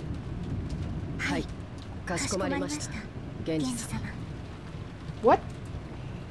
Are they talking? Is he talking about Beatrice? Genji nodded back, went behind a screen, took off his jacket, and slowly began to relax after a day's worth of tension. 今お戻りになられたのはお子様方。親族の方々はお屋敷で会議を。だいぶ長引きそうな雰囲気だったかな。なら気楽だね。これ以上の深夜になって、しかもこの天気。多分親族の皆さんはお屋敷の方のお部屋にお泊まりさ。多分ね。源氏様がいないから言うけど、ゲストハウス行きになってちょっと嬉しかったかな。Why? どうしてだい？意地悪な奥様やエヴァ様から離れられたから？それとも別の理由があるのかい？別の理由なんかありません。そっか。なら二人で深夜勤を頑張ろう。よろしく姉さん。私ついさっきお子様方にお部屋で遊ばないかとお呼ばれしてて。Shannon hung her head apologetically, gazing at Kanon uncertainly. Kanon didn't try to meet her eyes and spoke curtly as he sighed. Looked like he didn't plan on indulging his sister. ダメだよ。深夜勤を仰せつかってる。それに僕たち家具には遊びのお誘いは必要ない。わかるね。そんなこと分かってます。Shannon's shoulders drooped slightly. She had already expected that Kanon, a stickler for the rules, would say something like that, but she still seemed a little discouraged. As Kanon flipped through a logbook, he spoke without facing Shannon. ならお子様方お待たせしてしまってるね。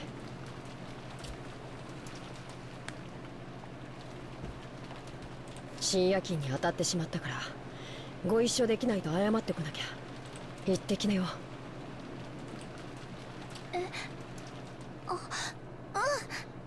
私謝って。 Oh my goodness! I'm feeling it, Mr. Krabs. Shannon hurriedly stood from her seat before her brother's mood could change and flew out of the servant room after giving a quick bow. As he watched her go, Kanon took a single deep breath. Genji's voice came from beyond the screen. Kanon, 私がここにいるからお前も行くといい。源氏様、誘われたのはシャノンだけです。僕は別に誘われては。その場にいなかったからお声をかけられなかっただけだ。言えばお前も誘われている。たまには子供らしく遊んでくるといい。いえ、僕には必要ない行為です。人の子には遊びも必要でしょうが、僕らは家具ですから。They keep saying that. 姉さんだって家具です。人のふりをしたって後で苦しむだけなのに、僕はそれが分かっているから人に近づきたくないだけなんです。Genji did not say anything after that. After a while, he stood up and used a pot of hot water to make powdered cocoa, serving some to Kanon as well. Yeah, they keep saying that. They keep saying that they're furniture. I'm assuming there's a reason they're emphasizing that, because normally you would just think, oh, they're treated as, you know, servants. Like, they're treated, you know. But they keep saying that specific phrase a lot. So I feel like that has to mean something. They don't just throw that shit in there for nothing. Especially since it's been emphasized. バカ、声が大きいぜ。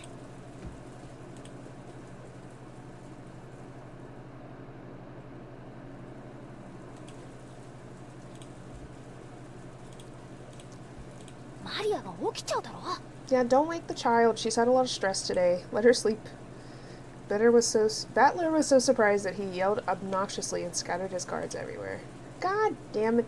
His voice caused Maria to turn over once, but she soon fell back into a deep sleep. Jessica gave him a jab and he lowered his voice. You gotta restart the game, god damn it. You lost all your damn cards. What the fuck? What the frick? なるほどな。ジョージの兄貴がな。George couldn't be seen anywhere in the room. A short while ago, when Shannon came into the room, George suddenly said that he'd forgotten something in the mansion and needed to go back and get it. Shannon said she would guide him just like she had on the way to the guest house, and the two of them departed together. いや、昔からそれっぽい気配はあったんだ Are ぜ。 they a thing? 好きなものを聞いてきたり、趣味を聞いてきたりさ。単に関心を持つだけにしてはどうもなんて思ってたらよ。Well, you have no idea that that's what's happening, but そういや、 you're speculating. 昔から上司の兄貴はシャノンちゃんにやたらと優しかった気がするぜ。なるほどな。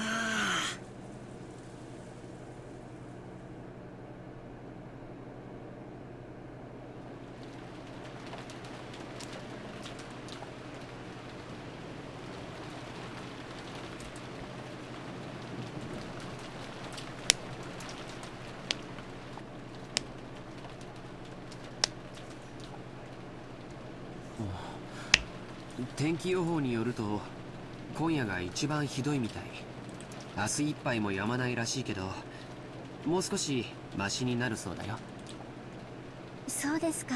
では明後日までは船は来られないかもしれませんね。ジョージ様の月曜日のお勤めに差し支えが出ないか心配です。台風が来ていることは知っていたからね。万一に備えて月曜日には予定を入れなかったから大丈夫さ。こう見えてもスケジュールは先読みできるタイプなんだ。George puffed out his chest, acting proud. Compared to the calm appearance George always had as the oldest cousin, he now looked amusingly like a little kid. Shannon chuckled at his abrupt contrast. さすが。やがては会社を起こされる方はしっかりしていますね。やっぱり会社を起こすというのは大変だね。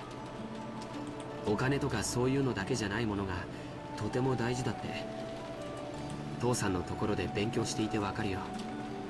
会社を起こすということは城を持ち部下を率いるということ。うちの父さんは秀吉って名前だけあって戦国武将のエピソードがとても好きでね。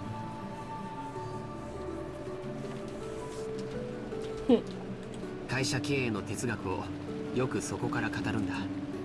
知ってるかい？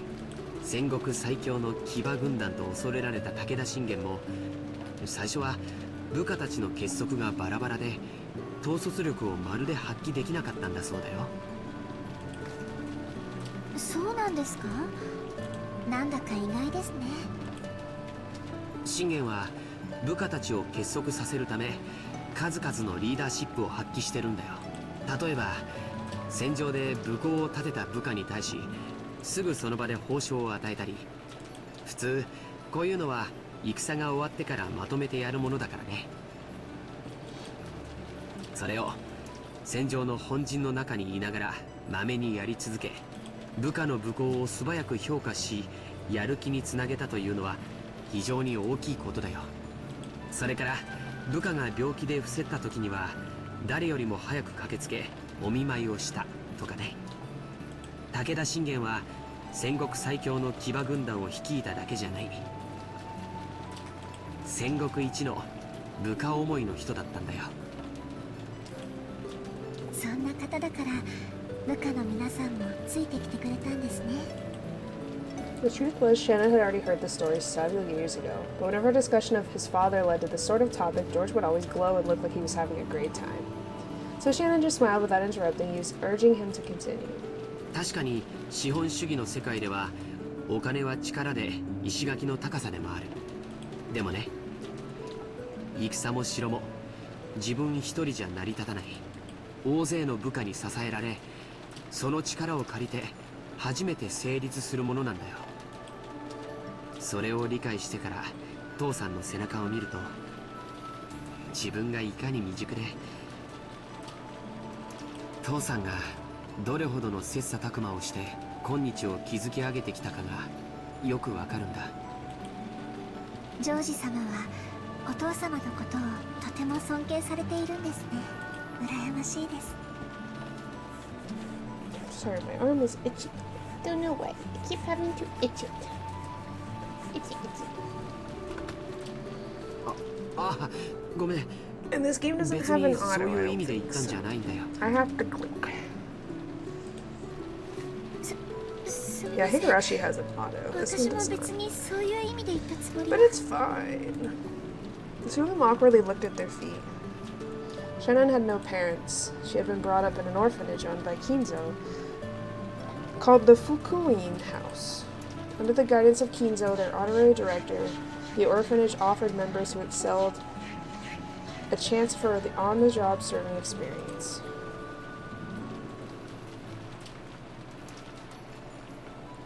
In their efforts met with Kinzo's approval, they'd be able to leave the orphanage and work as servants for the Ushiromiya family. This was considered to be the highest honor for those who lived in the orphanage.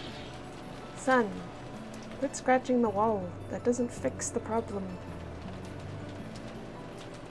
That does not fix the problem, son. My son. You're not very bright sometimes. Servants from the Fukuin house all took names with the character on in them when they served. Ah. So Shannon wasn't her real name. The same went for Kanon. That makes sense. I was wondering why their names were similar. All the members of the Fukuin house were orphans. At least they were all people who had been separated from their parents under special circumstances. Because of this, the orphans had been taught to think of each other as their only family. That's why it seemed so natural to both of them when Kanon called Shannon his sister. While both Shannon and Kanon were working in the mansion today, there were several other servants possessing that character in their names, such as Manon and Lennon, who often worked in a rotation schedule. However, there were not many servants who stayed with the Ushiromiya family for long. It was standard for them to quit after 3 years, so you could probably say that Shannon, who had been working for 10 years, was a notable exception to the rule. Working as a servant for the Ushiromiya family was a heavy burden to bear, but the pay wasn't bad at all. Of course, yeah, he's rich as fuck.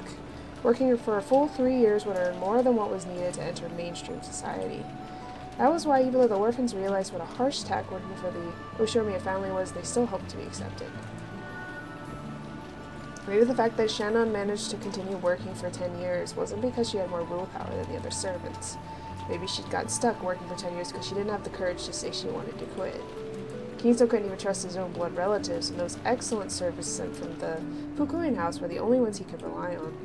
Because of that, Kinzo would sometimes allow them to wear the family crest as servants under his direct control and have them work close to him.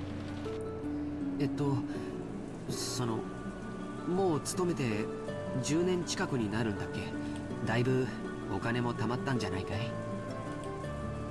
どうでしょう。別に私買いたいものも特にありませんし、ほんの何百万かあったってそれで残りの人生を過ごせるわけもありませんし。目標の額があってお勤めを続けてるわけじゃないのかい。そうですね。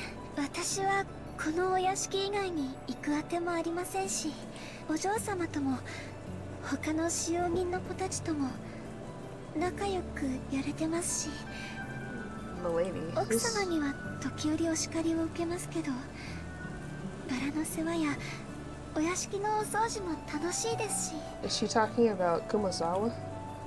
でもそれはシャノンちゃんのサヨちゃんの人生じゃない。Sayo? It's her real name. Shannon cast her eyes downwards when she heard her real name. She understood what George was trying to say and fell silent. 僕は成人し、社会人になってからも勉強して分かったことがある。子供の頃、僕らが思っていたほど人生は単調で短くないんだ。All school-age kids have certain fears they can't shake. They wonder whether they'll live the rest of their lives like sleepy classes after a monotonous and boring school day, spending their time in a carefree laziness without anything interesting happening until it's all over. However, life's only like that for underage students. Compared to a human's life, the time they spend as students is nothing more than a blink of the eye, a period where they break through the shells of their immaturity. Inside of the shell might be a hot, suffocating, and boring world, but the world beyond that shell is vast and filled with limitless possibilities. But it's also fucking scary, god damn it, and difficult. 君の人生はまだシャノンという殻の中でしかないんだ。But I see his point. She also needs to broaden her horizons. 君は自分の人生がこの生活のままずっと続いていくと勘違いしてるんじゃないかな。それは Shannon couldn't deny those words. She'd been unable to harbor any clear doubts about her lifestyle, and since she never had any hope or goals for changing herself, she'd lazily continue living the way she always had. It's so easy to just go with the flow and be like, I've done this forever, I just keep doing this, and if I try to change it, it's gonna cause more problems and be more difficult to know. If asked whether this life was satisfying, she wouldn't have been able to nod. She may have been intentionally averting her eyes from the truth. Without George's admonishment, she would have continued pretending not to notice as her real life slipped away bit by bit, neglected. ジョージ様、私はこのままでいてはいけないのでしょうか？ No. いけないよ。 I don't think so. それから今、ルール違反が一つあったね。George immediately gave a strict answer, then broke out into a mischievous smile. Shannon already knew what she was being chided for, and she hung her head again, apparently embarrassed.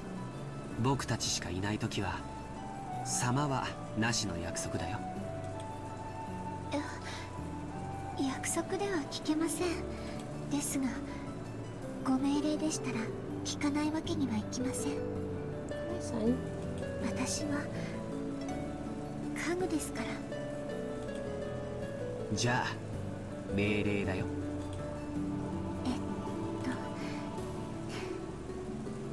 はい、かしこまりました、ジョージさん。As Shannon hung her head, her face red, she said George's name again, this time following it with song. それでいいよ、さやちゃん。George smiled at Shannon, no Sayo, to praise her small act of bravery. The short exchange alone made it clear how far back their relationship must have stretched. For long while the two talked as if the weather raging about them didn't even enter their thoughts. They talked about the many memories they built during their relationship that no one else knew about. Every once in a while, a flash of lightning would attempt to interrupt them, but this could neither sully the roses nor the time they spent blushing at each other. Alright, so they definitely do have a thing. Okay. I was wondering about that. Interesting. そうだ、君に見せたいものがあって。なんでしょうか？ George, who had been speaking eloquently, suddenly started to stutter. Watching him, Shannon seemed to guess something. George timidly searched through his pocket. Something got caught in the depths of his pocket, and just like stuttering George, it took a while to get it out.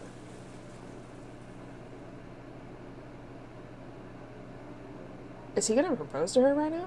It was a very small box covered in a deep blue velvet. That particular shape was enough to tell anyone what was resting inside. Shannon had prepared her heart somewhat, certain beforehand that this was what he'd been planning. But even so, when she actually saw it, she couldn't avoid blushing once more. George opened the small box, took something out, and held it out for Shannon to take. これを君に受け取ってほしいんだ。このような高価なものは、そのお受け取り。受け取れない。いえ、こんなもの私には過ぎていて。さよ、これはお願いじゃない。命令だよ。この指輪を受け取ってね。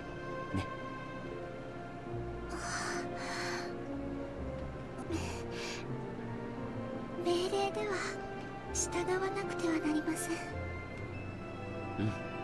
そうだね。いい子だよ。Oh. Shannon, not wanting to show her bright red face, timidly accepted the ring from George's hand while staring at the ground. The ring wasn't a simple accessory. It was a noble object, meant since ancient times to be offered to a special woman under special circumstances.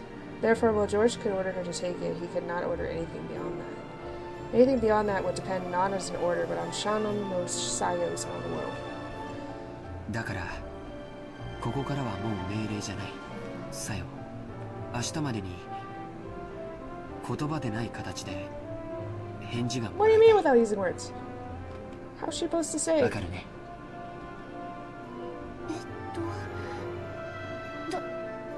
どうすれば。もうこれ以上は命令じゃないから、僕は君に命令はしない。でも、指輪は指にするものだからね。Oh, he wants her to wear it. Okay. 気に入ってくれたなら、好きな指につけてくれればいい。Shannon had only pretended not to know. She already understood what he wanted her to do. But she was standing at a huge crossroads of her life. もうこんな時間だね。今夜はこれくらいにしよう。 George turned away from Shannon, acting just a bit bluntly. 君に左手につけてほしいと命令することもできるかもしれない。君も命令されればそれに従えるという臆病な甘えがあるかもしれない。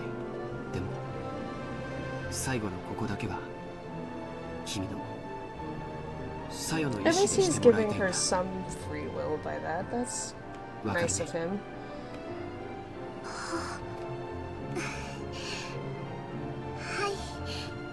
だからそれが命令。今夜よく考えて明日その返事を見せてほしい。 Shannon nodded back. Today was the culmination of their many days spent together. This moment certainly hadn't come as a surprise to Shannon. そろそろゲストハウスに戻ろうか。 I mean, they have known each other for like over 10 years. これ以上遅いとみんなを心配させちゃうよ。すみません。私、そのお屋敷に用を思い出しまして、そのお屋敷へ行かねばなりません。こんな時間に本当かな。 George turned to Shannon's face as he laughed mischievously. Definitely saw through Shannon's lie. However, when he saw how she felt, he could sort of understand that she might be so embarrassed to want to be alone. So because George realized the meaning behind Shannon's lie, he accepted it.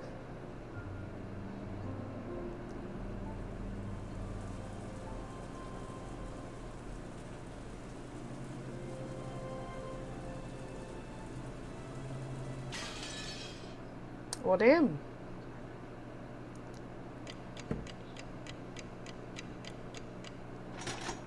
It's 11 o'clock and all is well. It actually is almost 11 o'clock. Oh my god, that's funny.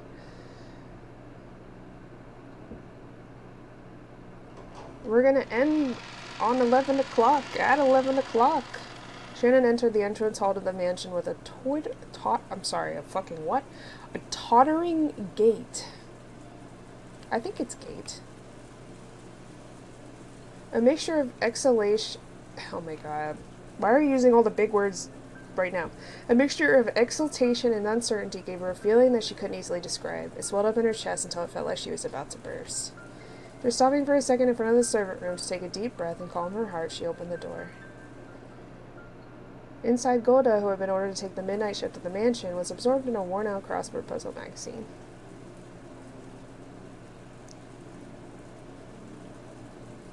He looked up for an instant to see if one of the family had come, but when he realized it was fellow servant, he returned to his puzzle as if nothing had happened.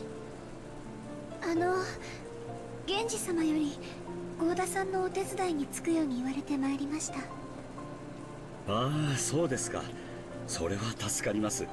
そろそろ戸締まりの見回りに行きたかったのですが、ここを開けてもいいものか困っていたのです。What's important about this room? 何しろ、旦那様方の会合はまだだいぶ続きそうですからね。Oh, it's where they're having the meeting. Okay. いつ何時お茶のご用命があるかもわかりませんし。そうですよね。ではどうしましょうか。私が留守番を。ではシャノンさん、申し訳ありませんが、お屋敷内の見回りをお願いします。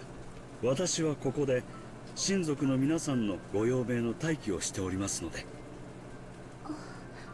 はい。Shannon was slightly disgusted. Even though she'd come here to help out his favor, she was casually being forced to do the job of the person actually on duty. Furthermore, after one-sidedly forcing that task on her, Goda returned to his magazine once again and became immersed in his crossword puzzle. Rude.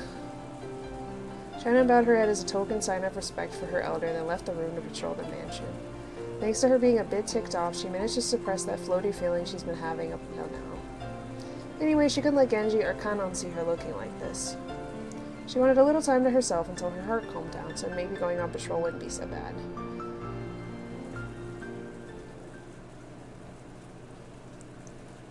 Big stretch. She do big stretch. Good job, Mom.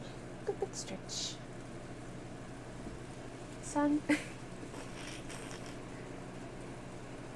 He's laying on his back with his tummy out and his paws up. So funny. She began to hear the term. Oh my god, what is with these fucking big words right now? Tumultuous voices of the family discussion coming from the dining hall. Someone was speaking at great length, only to be interrupted by someone else. The second person also began to speak in a very long, drawn-out fashion until yet another person interrupted. They kept on repeating. It was as though their displeasure was seeping out through their voices. She had been told to go to the guest house, so it would be bad if Kraus discovered her. I'm also gonna remind myself, I'm gonna take down the old schedule and I'm gonna revamp it since we're changing our times. So I had it still posted to my pin. Okay, so we're gonna delete this schedule. Okay. And then we're going to edit tomorrow, the new one.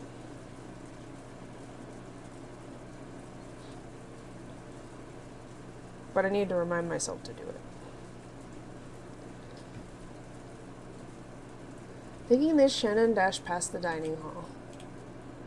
Then she went along a prearranged route through the dark mansion, checking that all the locks were secure.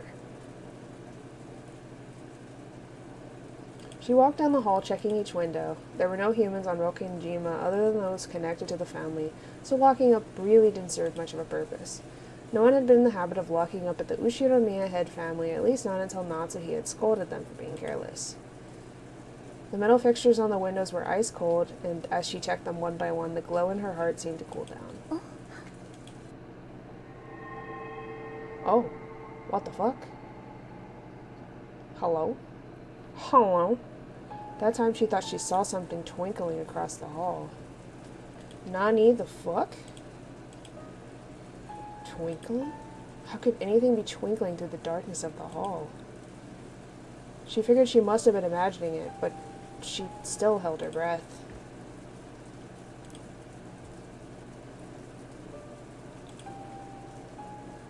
Grasping a curtain, she fearfully gazed down the hall. What the fuck? However, other than the occasional crack of thunder brightening the hallway, she was unable to glimpse any flicker again. Must have been her imagination after all. Nani? I know, right? Sorry. We say that a lot. Me and Alice and Elizabeth all say that a lot now, so it's just become a habit. It must have been her imagination after all. Maybe her heart was so agitated that she'd seen something that didn't even exist. Shannon went back to checking the windows. However, a certain unnerving memory was resurrected in the back of her mind. It was that ghost story which had been passed down among the servants who served the Ushinomiya head family. The mansion had two different masters, one of the day, one of the night. Beatrice, the master of the night, would sometimes fly around the mansion in the form of sparkling butterflies. That sure as fuck is what it looked like. That was the story. Come to think of it, didn't Kanon once say he'd seen it with his own eyes? Though he got sulky when I said he must have imagined it and refused to believe him. Could it possibly be true? The fact that she's been here for 10 years and she's never seen it, though, is wild. The roar of the thunder gave no answer.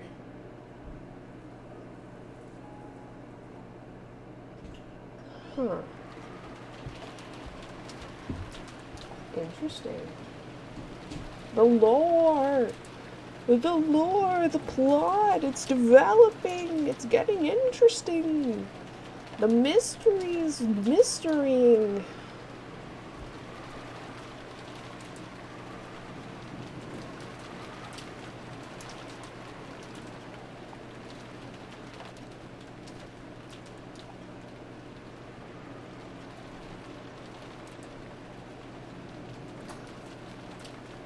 There she is, Beatrice. That dress is really fucking pretty, actually. Hi. Why are we staring at you? Can I help you? Oh, we're zooming in. Hello. Hi, how are you? You're very pretty. Please don't curse me.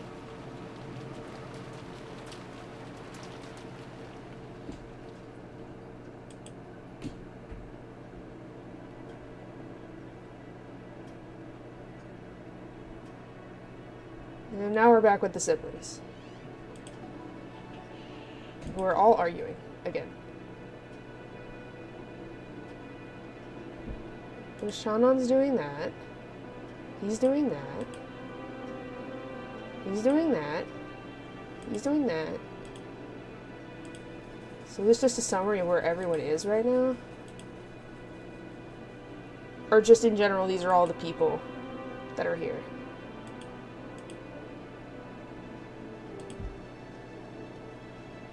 I think it's just to show you who all is here. Who all is, like, gonna play in this game. This rondo, as they call it.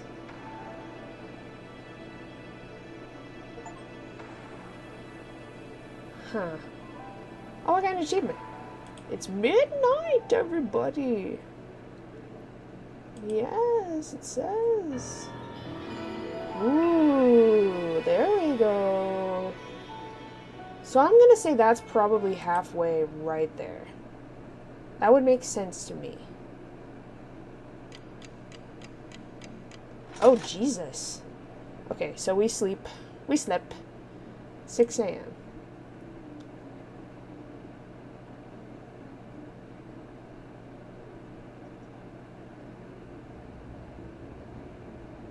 The second day. Dawn of the second day. October 5th, 1986. Okay, well, before we get into this, I am going to save, and we are going to end stream. Since we're like halfway, and we're about to start a new sequence, a new scene, I think this is a great place to stop. Because if I go on longer, it's going to keep going and progressing, and I'm going to feel like, why did I go further when I know the scene isn't going to end here, and then I'm going to want to finish the scene, and then I get stuck forever. It's such a conundrum. Okay. I think that's a good place to stop. I'm going to post a raid message. We are going to raid. Let me find who is online right now.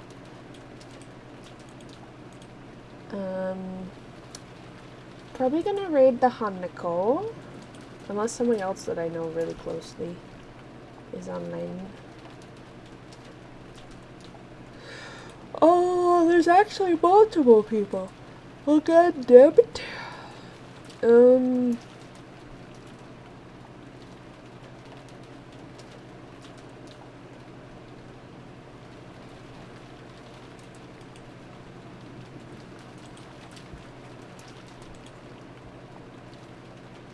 So, let's go ahead and raid Pally. He has the least viewers out of my friends that are streaming right now, so we're gonna go support him. That seems fair to me, right? Okay. Well, this has been Umineko. I also downloaded a new emulator for playing phone app games, so I can do my sponsorship, which I'm probably going to do tomorrow during my 11 p.m. to 3 p.m. segment of my stream. And then I think tomorrow evening from 7 to 11, which is this time slot right now that I'm doing, is going to be more Final Fantasy VIII with the Alice. So you'll get to see both of us tomorrow. And we're going to be trying out the new schedule. I'm going to be posting the new schedule probably on my Twitter and my Discord. I don't know if I'm going to post it here. I guess I probably should, but I need to change it on here at least. From 7 to 3 to 3 p.m. and 7 p.m. to 11 p.m. Okay, I at least need to put the times on here. The specifics are whatever, but I'll be back tomorrow. I hope you guys have a good night in a good time zone. And go see the Pally, everybody. Bye-bye.